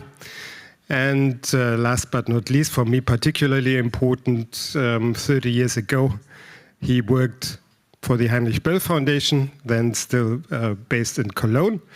And I was his counterpart in Cologne, and we together, Tobias in Kiev, I in Cologne, together we organized a big conference in Kiev commemorating the 10th anniversary of the Chernobyl catastrophe. So it's a very good feeling to have you here again, Tobias, tonight. And I would like to start with you, Tobias. We have gone through many anniversaries and many commemorations, and you've been campaigning and continuing campaigning. But still this anniversary, 40th anniversary, is very different and very particular. But I'm not sure if this particularity is being perceived here in Europe, in Western Europe. Does the German audience understand why this time the anniversary is so important and so different? So thank you and good evening. So there have been the anniversaries 10 years, which was obviously a special one because it brought for the first time also the environmental movements from Western Europe and Eastern Europe together. And it was the beginning of memorizing, of remembrance. 20, 25, 30, it was very much on looking back what has actually happened, and it was also about using what we have learned for our debates in the different countries, also in Germany.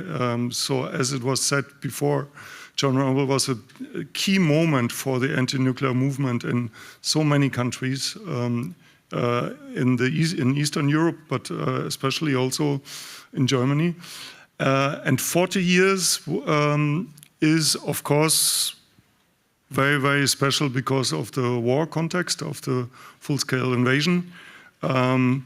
Ironically, on day one in 2022, Chernobyl was in the center of attention because the invading troops came actually from the north. The first milestone and the first destination was Chernobyl, and that brought Chernobyl back into this war context to public attention worldwide, I believe. And it also demonstrated, I mean, it was a part of the criminal military invasion, but it also made clear that there is a connection between military and nuclear all the time. It comes from the starting point of nuclear, but it goes on and goes on until today's day. And Chernobyl has, and I'm ending now in a second, has during the full-scale invasion also played a role with the damage of the new safe confinement, an enormous loss which has been caused by that. A 30,000 euros drone has caused a 500 million loss because the repair is costing so much. So it brings back the connection military and nuclear on the one side, but it also says it shows it's not empty talks, but the Chernobyl catastrophe is endless. It is infinite. It is going on, and we will have anniversaries, unfortunately, for hundreds and thousands of years to come. Tatjana, as I already mentioned, around 35 years after Chernobyl, the nuclear power plant Astravets went into operation. It is very little known, I think, in Germany. I don't know if you would ask people on the streets if they know where Astravets is. Very few people would know. What is the significance of this power plant, and what is its function for whom? What is its function for Belarus and for Russia? Why is it working? Why was it put into function? It produces much more electricity than it's being used in Belarus today.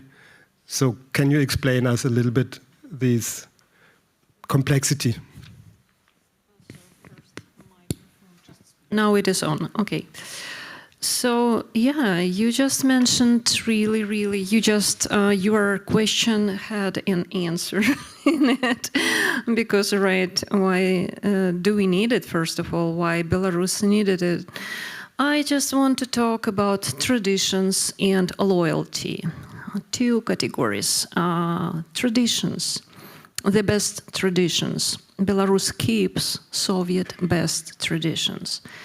Best Chernobyl traditions, traditions of secrecy, traditions of covering information from people, traditions which would be probably expressed with just two simple words. Calm down your population and scare out all the neighbors of you. This is Soviet tradition which is still working in Belarus. So first it was just my personal story, because in 2008 I purchased ticket into personal paradise. It was some kind of like village house in the village, in the clear, clean, really picturesque center of nature with blue lakes. The only area which was not affected by Chernobyl. And in 1 year, Lukashenko decided to build there, in 2 miles from my new house, my new paradise, nuclear power plant. And of course, I started to do something, because before he started, I was part of Chernobyl movement. because Chernobyl really changed everything in my life. Chernobyl affected personally me, affected my friends, families around all the Belarus. I knew about Chernobyl. I knew truth because I was working in Academy of Sciences. And that's why I had access to the information. But anyway, when we started asking why, so there was no energy, additional energy need in Belarus, because before making decision to build nuclear power plant in Ostrovets, we already had some new power plants, not new, but old gas power plants were modernized, were more efficient, were working with less energy, producing more energy and consuming less resources.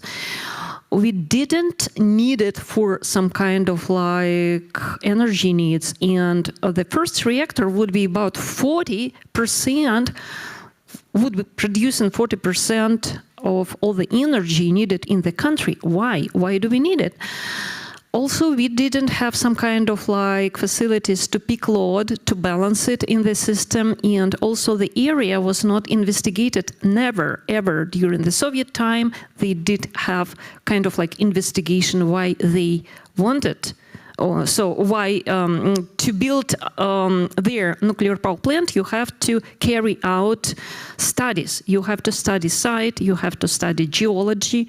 None of them had been done before during the Soviet time, when during the Soviet time, Soviet government was studying the possible sites for nuclear power plant construction in Belarus. And this is, I would agree with what Alexei Pasuk said about colonialism. It was part of colonial politics, but colonial politics, so we were colonized, of course, like Ukrainian people, but for Belarusian, it was some kind of like foothold for spreading the threat to the West. Because, as we know on Ukrainian example, nuclear power and nuclear weapon, they don't protect you. They give tool, knife, or gun to aggressor.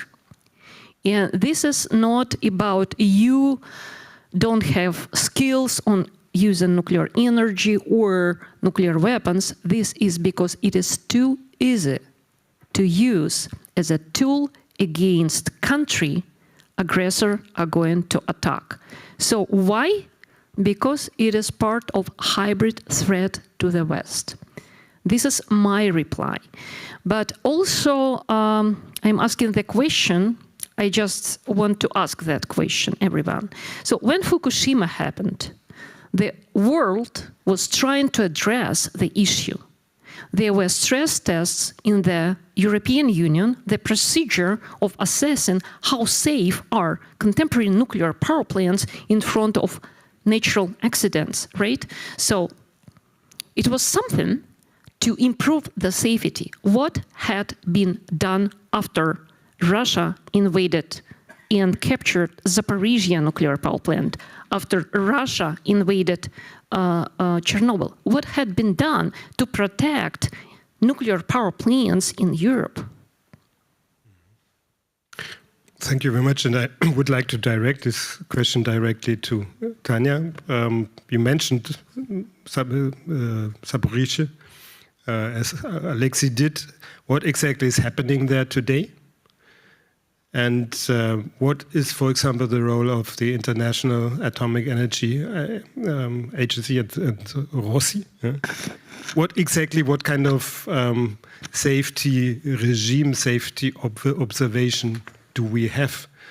I think you or Alexei mentioned Zaporizhia as a kind of slowly approaching catastrophe, yeah, that nobody should be surprised of.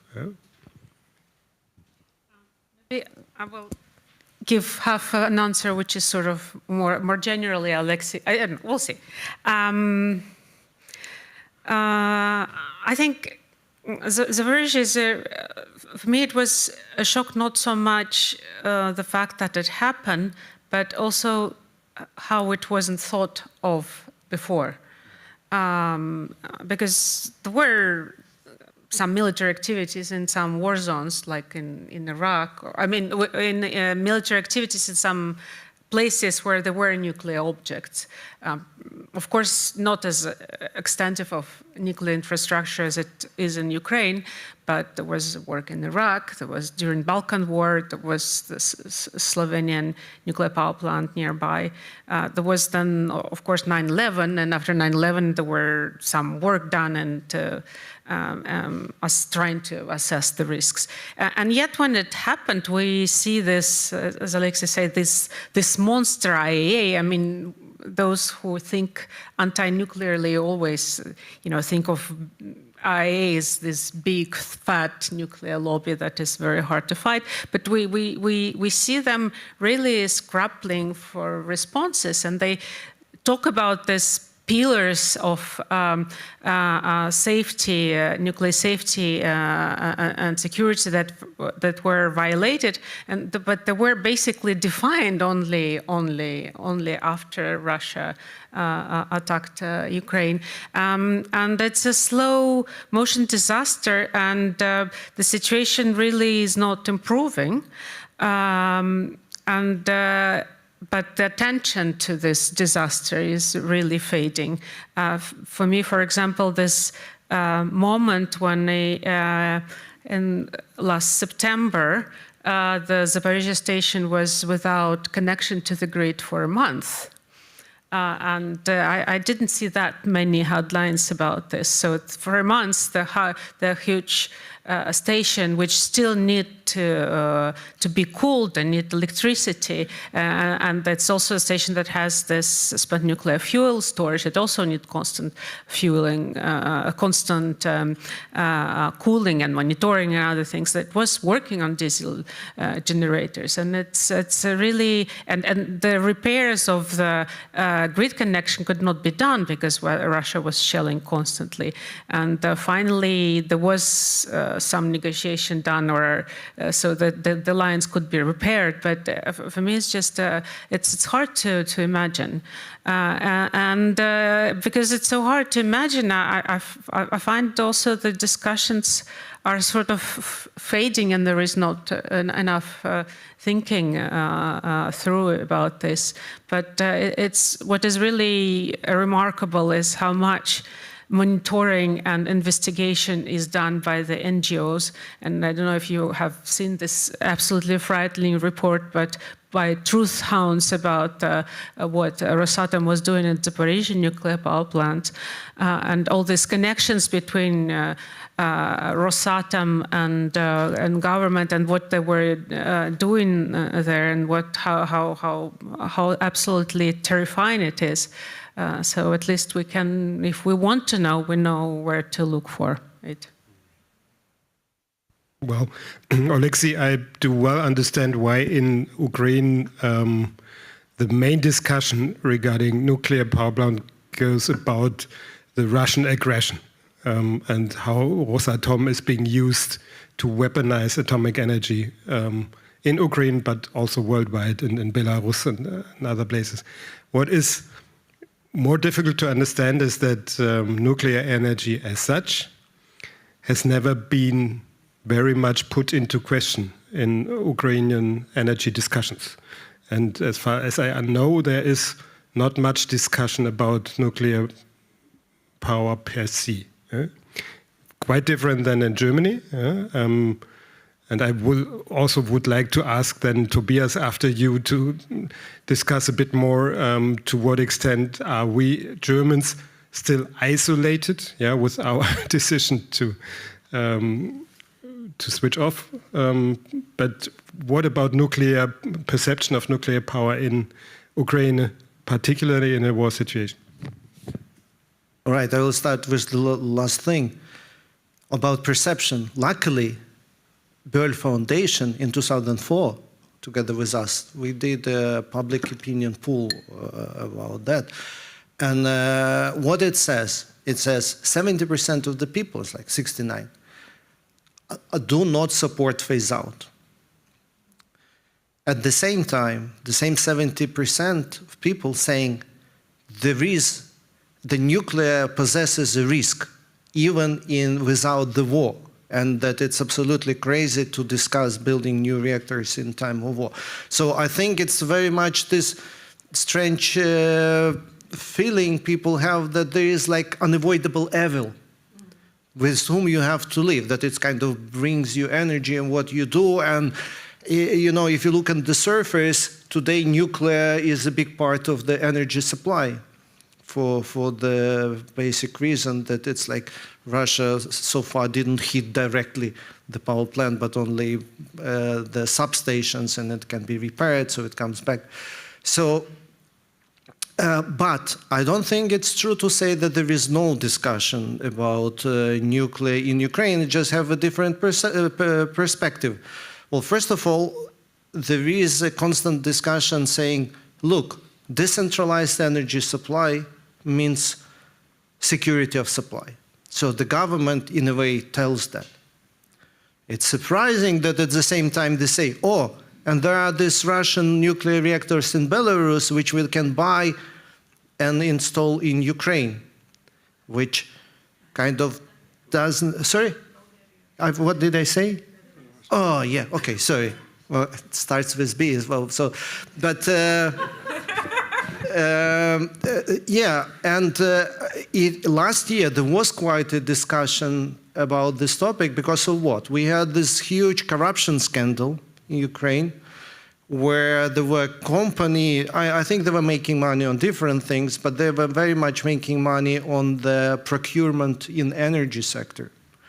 And on the tapes, they were also discussing the whole idea of that it would be an opportunity if they will build these reactors. And then at the end, you don't really need a nuclear power plant. You need a construction process.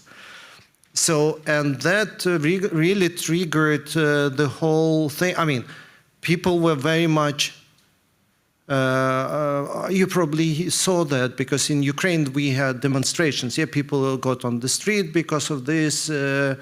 I mean, well, no, sorry, it's complicated. But anyway, corruption became the big thing. And then it got linked to the reactors, and it actually gave us some space because the parliament were discussing this, buying new reactors. And one of the main argument which actually flight was a corruption. So it was not so much environmental thing where we are going, but saying like, look, there is a war. We are talking about billions. It doesn't make sense. There's probably a corruption perspective of that, and that, I mean, we have for months discussions about nuclear on very particular level, not about the strategy itself, but not spending money on that. But if I may, just one word about Zaporizhzhia, because I think Tatiana mentioned this Truth Hound report, and it's like people don't know what it is exactly about. So if I would be asked about what's happening on Zaporizhzhia, I would say I don't know exactly. And I think most of Ukraine don't know what is happening because it's very closed, and Russia is putting a lot of effort to pressure anyone on the occupied territories. And what the reports which we got, that there were tortures against the staff of Zaporizhzhia nuclear power plant who would not comply with the orders from Russian occupiers. And I think it's important, one more thing, that we are talking about normally about nuclear safety is nuclear culture. I mean, what kind of nuclear culture are you talking about if you torture your staff responsible for running the reactor? So we are suddenly in a very different world. We're discussing that you can solve something by having proper working culture is talking about like being completely disconnected from what is happening. Thank you. Tobias, these kind of apocalyptic images coming from Zaporizhzhia, for example, do they influence the discussion in Europe, in Western Europe? Or as we see at the same time, we had inputs here from Clara Remzma, who was very optimistic and saying, oh, we Germans managed to phase out, we took this decision and so. But at the same time, there's quite a lot of talk about the renaissance of nuclear power. We know that this is part of a myth at the same time, but still, is this new situation, nuclear power as a weaponized threat Is this something that influences discussion in Western Europe? I would say so. I believe that Zaporizhzhia is reported about quite a lot. It could be more, of course, but still it has shown an additional dimension. So you don't have only the problem of potential accidents, the waste problem, the proliferation problem, but now you have also this problem, yeah, that a nuclear reactor could be occupied and could be used as a launch pad actually for military actions, and including all the human rights violations documented by truth hounds and so on and so on. So I think that adds to the picture. And speaking about renaissance, I know this term nuclear renaissance since probably also 25 years, 30 years, yeah, maybe even longer. Yeah, so it's of course it makes sense to fight any new project wherever it is, but let's say as a mega trend or return to nuclear power, I cannot really take it seriously. So I looked into the figures. In the from 1960 to 1990, you had the construction of 160 reactors in Europe. 160. After 1990, only 17. Yeah, so that documents the Chernobyl effect on nuclear power, and I would say that was the first tipping point, and Fukushima was then the second in many, many countries. Another interesting figure was just published this week by the International Energy Agency, that in last year there had been 600 gigawatts of solar power been added. Yeah, just a comparison, the total installed nuclear capacity is 370. So it's 1.5 times more has been installed solar than nuclear is existing. So that shows you actually which direction we are really going, and that makes me really full of hope.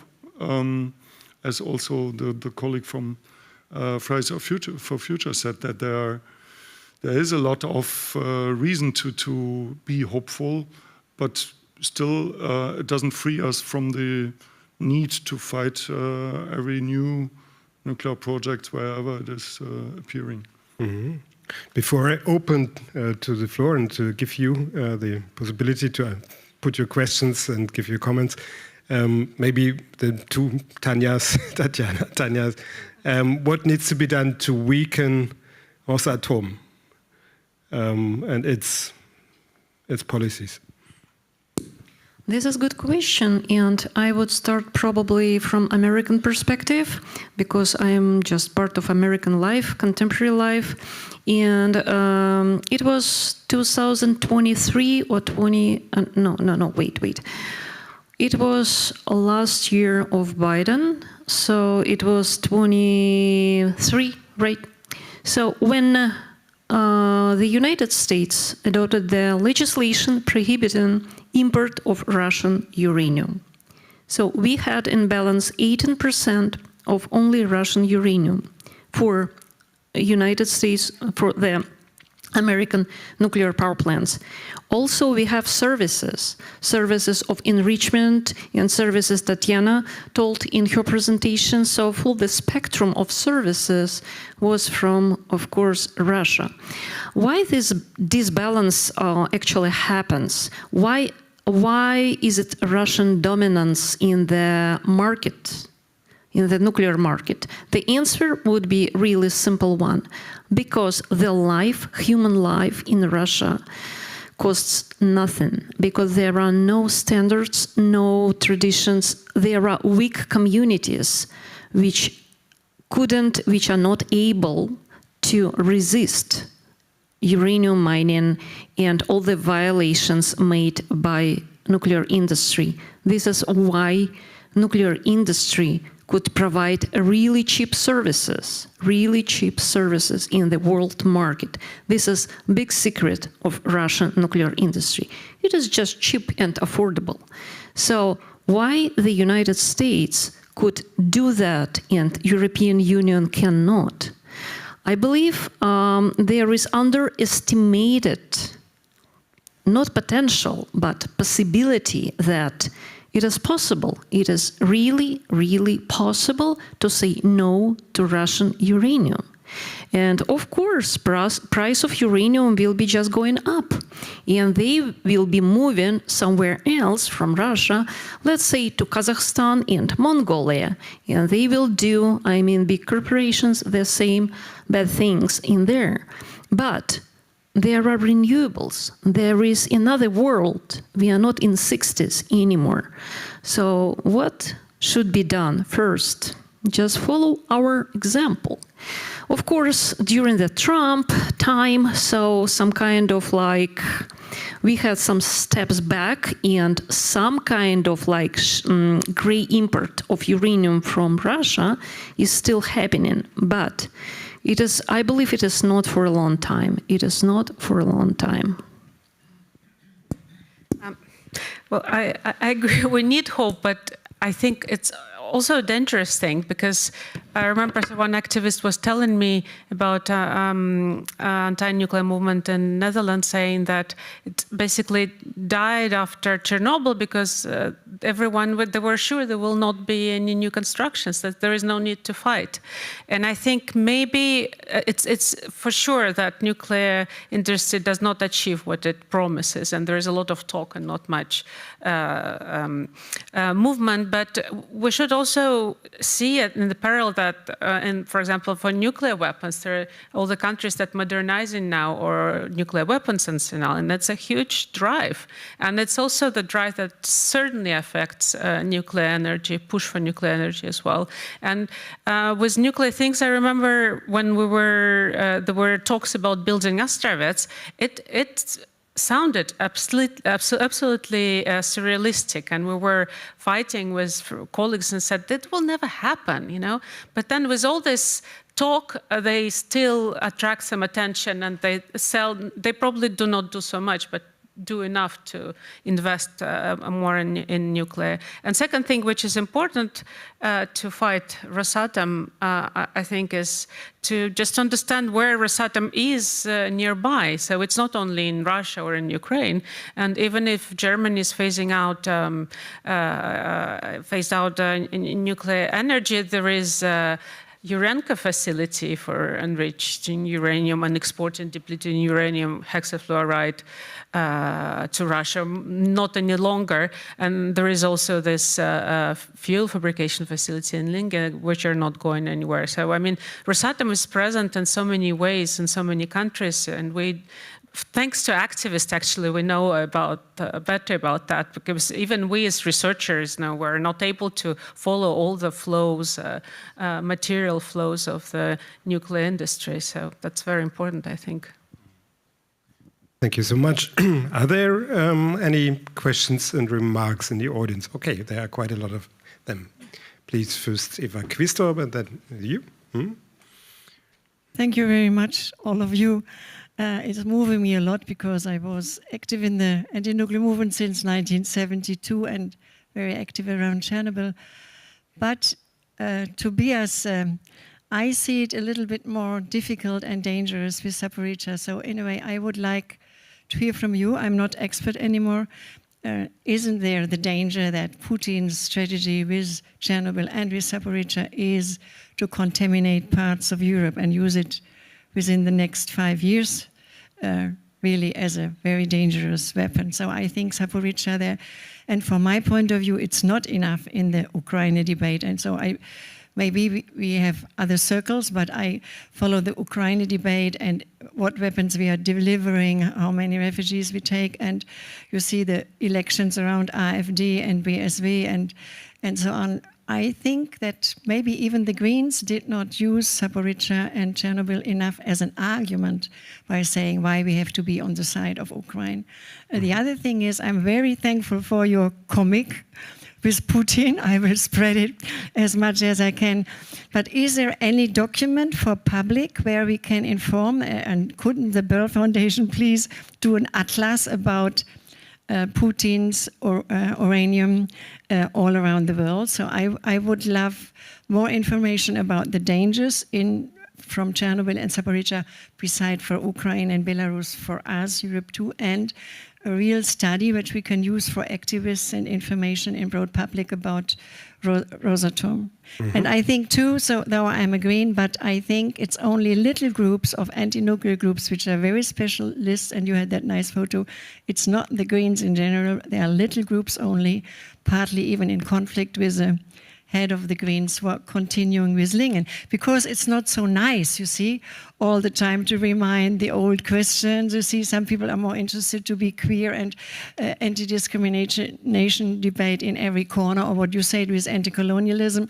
They never debate what colonialism related to Ukraine and Europe is within Rosatom or within Zaporizhzhia. So I think we need more public about it. Thank you, Eva Quistorp. We take a few questions and briefly introduce yourself, please. Hello, yes. My name is Tyler. I'm a US American living here in Germany for 10 years. And I have a question regarding, so we've discussed how Fukushima was very instrumental in changing the narrative here in Germany regarding nuclear energy. I'm curious how the events around Fukushima were perceived in Ukrainian civil society, and particularly with the importance of Ukrainian nuclear history prior to Fukushima. Thank you. Then we had, I think, Lutz Metz here.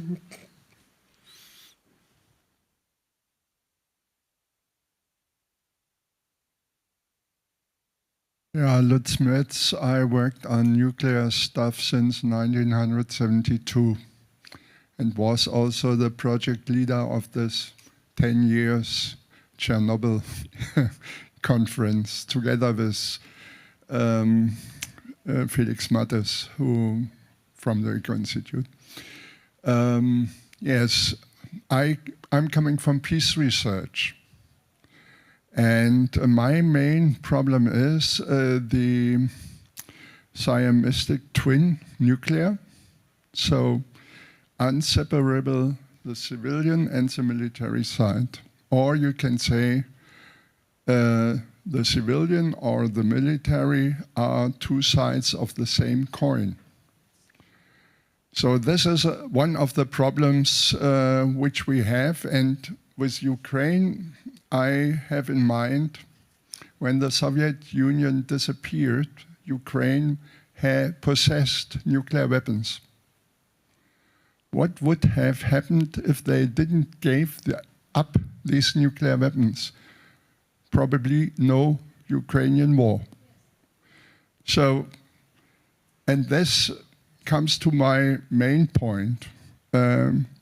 As long as we have nuclear weapons, we will not get rid of the civilian side in each country.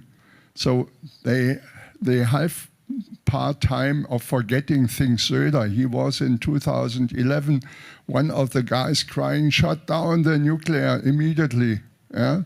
And now he is talking about small nuclear reactors which are not existing beside of two 35 megawatt reactors in Russia and one under construction in China, and the rest is a mess in Canada or in the US, not existing.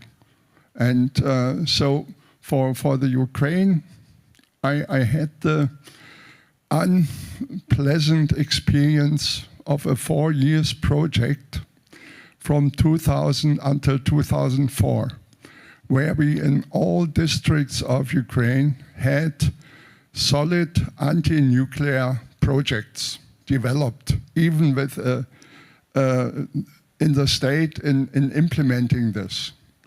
Then there was this change with the revolution.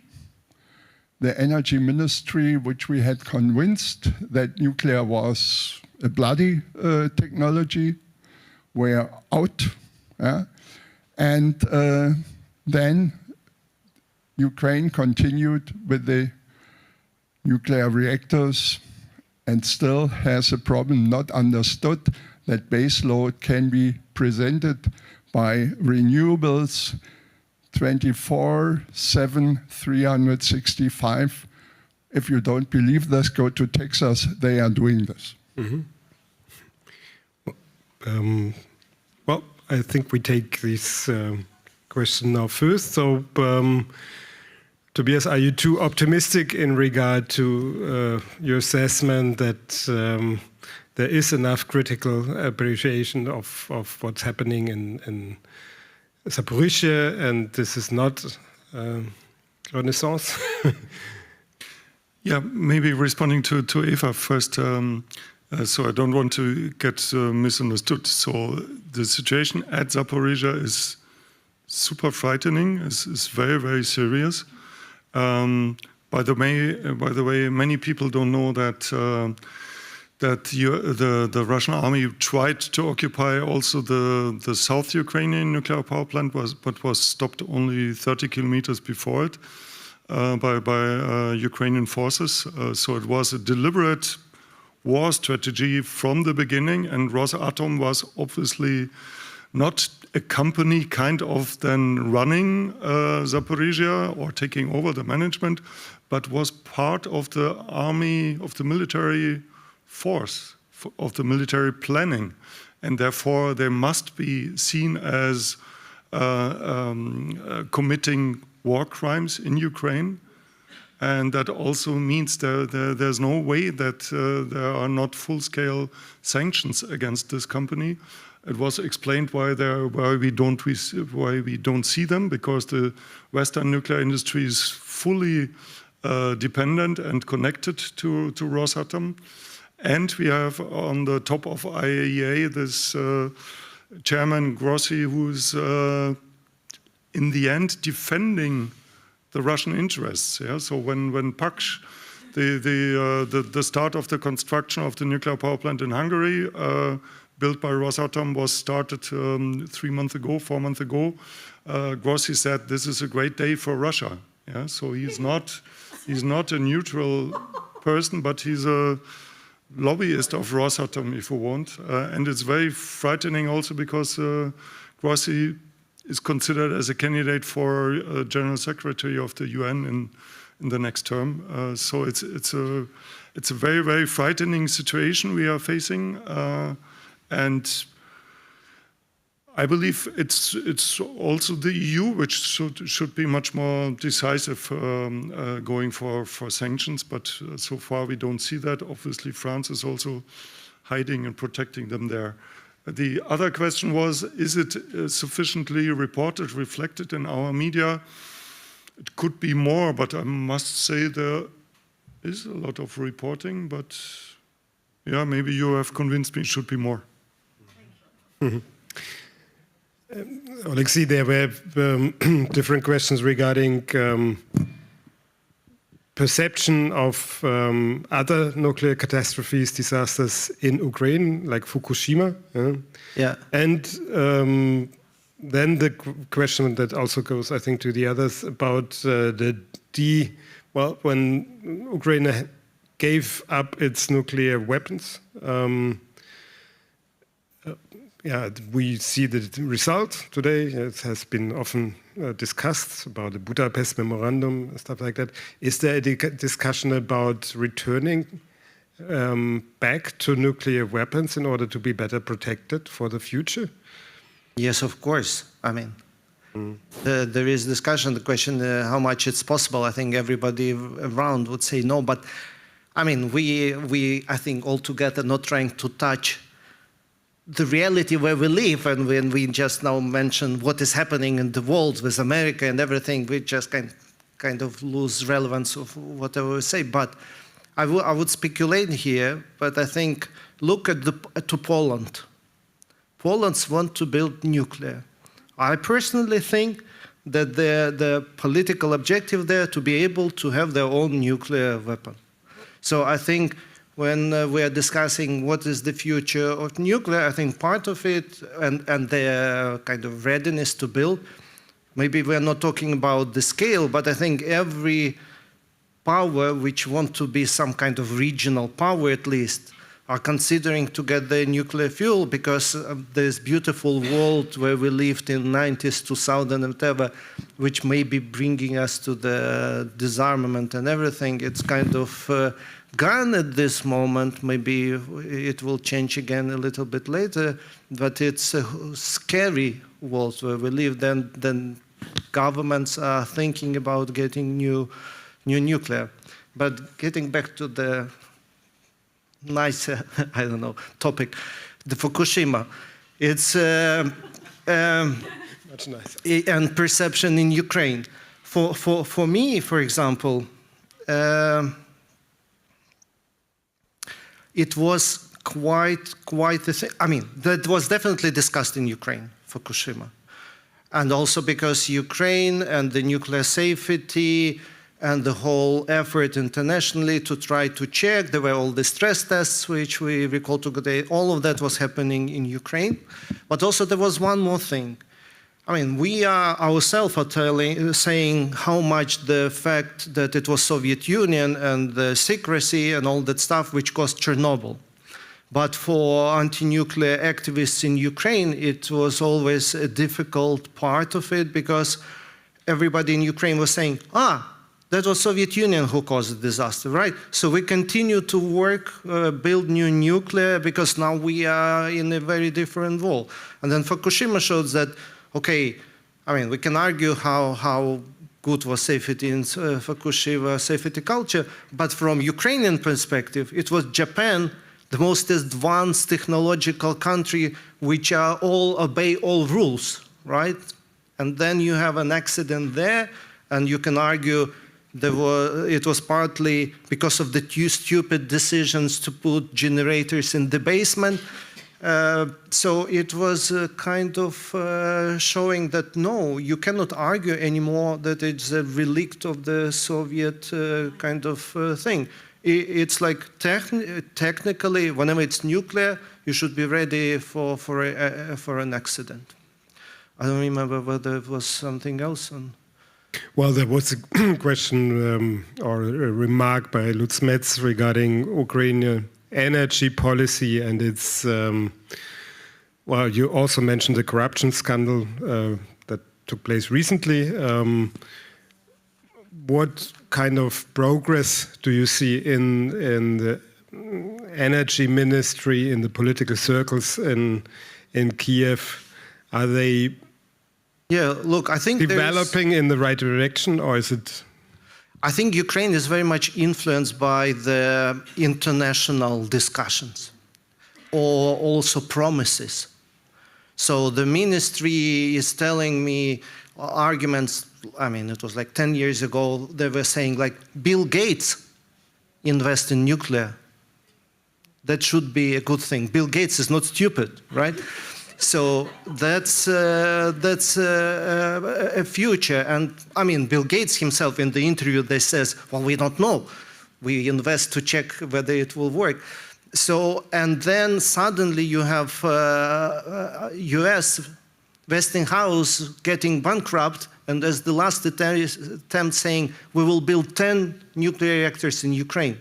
And then Ukraine, which is happy for any kind of mess, and say, oh, we take it, right? And then that creates this atmosphere when there is a belief that it's possible, and unfortunately, this it comes from the West, say, for potential donors, potential investors, and I think sometimes EU or European countries are not sufficiently loud, saying, look, it would be too costly. Don't hope that we will invest. Euratom, forget it. I think that's missing. So Ukrainian government, many officials, they believe that renaissance is happening, so they shouldn't lose it. And if you look into our energy strategy, it would be saying, yeah, we will build new nuclear, we will have a lot of small modular reactors.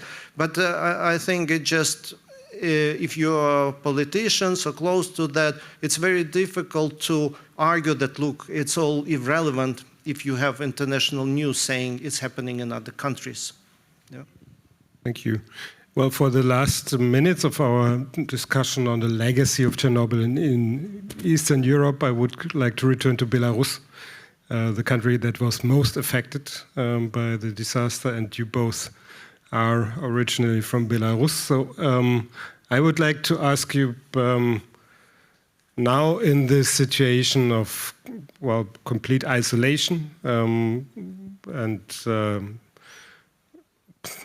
being absolutely dependent on Russia for many reasons, with this dictatorship that is dependent and blackmailed in a way also by Russia.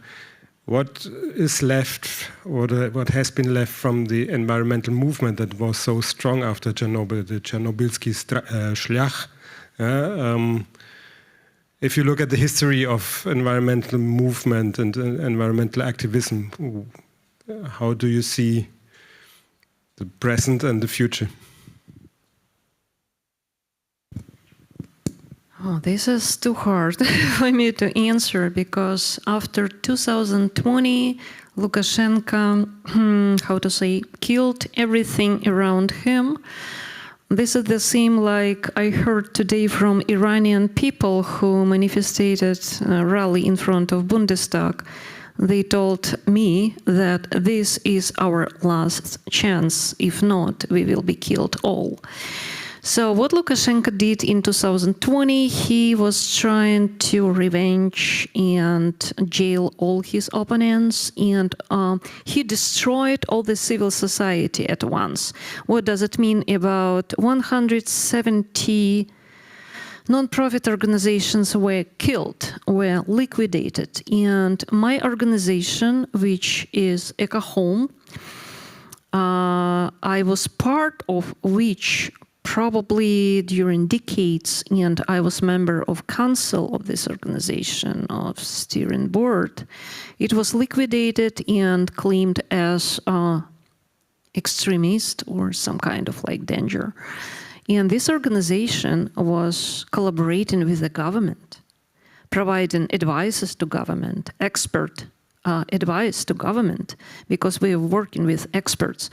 But anyway, what is left? I believe nothing significant, but we have some people who are living in Belarus. And as I know, not a lot of people right now who are left in there, they are just agreeing with what's going on, with what Lukashenko does. And the destiny of civil society of Belarus is the same. So today in Berlin, you saw the king of Iran visiting Germany, and people would be saying hello and would be protesting. So because Iranian diaspora is over all the world, the same thing is with Belarusian diaspora and with Belarusian environmental movement. Right now, we are living abroad, disseminating information and our ideas, promoting our experience, ideas in that countries we are staying right now. So I'm staying in the United States. I'm trying to explain to American people what do they have right now because of Trump. So because it is really similar of what I have seen in Belarus.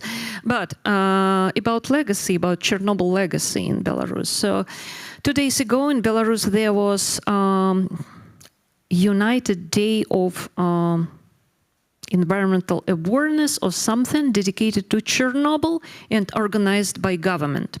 So all the governmental institutions and all the administrations, local administrations, had to inform people about Chernobyl. So if you go to their websites, it is not possible from here, but if you have Belarusian VPN, you can do that. And you will see that all the consequences of Chernobyl are over because of government, because government eliminated successfully all the consequences of Chernobyl. This is what I told before. Calm down your own population, and scare your neighbors. So they are calming down still populations, saying that What we did, we used foreign money to pave all the roads, all the dirty roads in the Chernobyl area, to supply water, clean water, to households, to people who are still living in contaminated areas, to supplying gas, because they were just burning the woods and this is dangerous. I visited in 2016 or 17 a contaminated area, and this is not true. They have main street. On the main street, they have gas, they have central water supply, they have paved roads, but they produce crops. They plow all the area around, all the contaminated area. They supply strontium with the milk everywhere. Strontium 90. So, you believe you don't have in Europe this strontium? I don't believe so. Then, this is the same part of policy. Calm down your own population and scare out your neighbors. How do they scare out the neighbors? They claimed under ESPA Convention that they will build, Belarus will construct the united disposal for nuclear waste from Ostrovets nuclear power plant. And this scares me a lot. Why? Because there is no plan, no technology, no idea how they will handle spent nuclear fuel. Moreover, no technical tools, no technologies, no money. There is nuclear fuel, spent nuclear fuel, produced. No idea what to do, how to deal, but already decision which was already made to build it in Ostrovets, near Lithuanian border. This is our legacy of Chernobyl. When I was told about traditions, best Soviet traditions.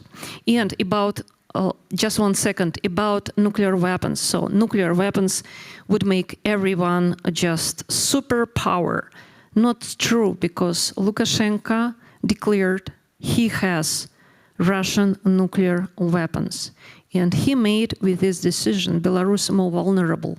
Because if Putin decides to use these nuclear weapons against someone, Belarus will have the retaliation strike, not Russia. And as American analysts and economists told recently in their investigation, last conflicts showed us that nuclear weapons make wars endless, because when aggressor with nuclear weapons start aggression against country, everyone would be afraid of retaliation, like in case of Ukraine. This makes wars endless because of fear. But Ukraine did last June really great effort. They showed that with conventional weapons, with the drones, you can destroy nuclear carriers of adversary of Russia. There was a deep strike inside of Russian territory when they destroyed and damaged aviation, Russian aviation, which would be able to carry nuclear weapons. Yes. Mm-hmm. Thank you. Thank you very much, Tanya. Once we talk about the Belarusian future or Ukrainian future, it's hard to stop us. I believe, if I say very shortly, I believe to talk about any perspective for Belarus, I think Ukraine is fighting for our future depends on Ukrainians' victory. So, and I actually believe Europeans' future depends on Ukrainian victory. So in any way we can have, I see my goal in any way I can sort of help spread the knowledge that can support Ukraine in this war. It's the most important. And another thing I was thinking today, listening to all of us, and I've been thinking about this a lot, is that there is knowledge, and there have been knowledge accumulated about nuclear industry, about how to fight nuclear industry, how to at least show all the damage done by nuclear industry. But it's as if we're always reinventing the wheel. There is some also, this knowledge is not really transmitted between generations. When I see how nuclear activists were talking in 70s about this connection between civilian and military, it was so much more deeper debate than today. And of course there are new technologies, but some new technologies are also the old technologies. SMRs are essentially a military technologies that was developed since the 50s. So we really need to think how to transmit our knowledge between generations better, how to communicate it better, because we don't have to reinvent the wheel every time. Thank you, Tanya, very much for this very strong concluding words. Unfortunately, our time is already over. I think the message here was very strong. Look at the connection once more and understand better the connection between the military and the so-called civilian dimension of nuclear power, as particularly civilian nuclear power plants can also be part of weaponizing. Yeah? And I think this is a very strong message that should be underlined and should be much better be distributed and understood also in Western European discussions. So thank you once more for being here tonight. And I wish you strength and Slava Ukraine.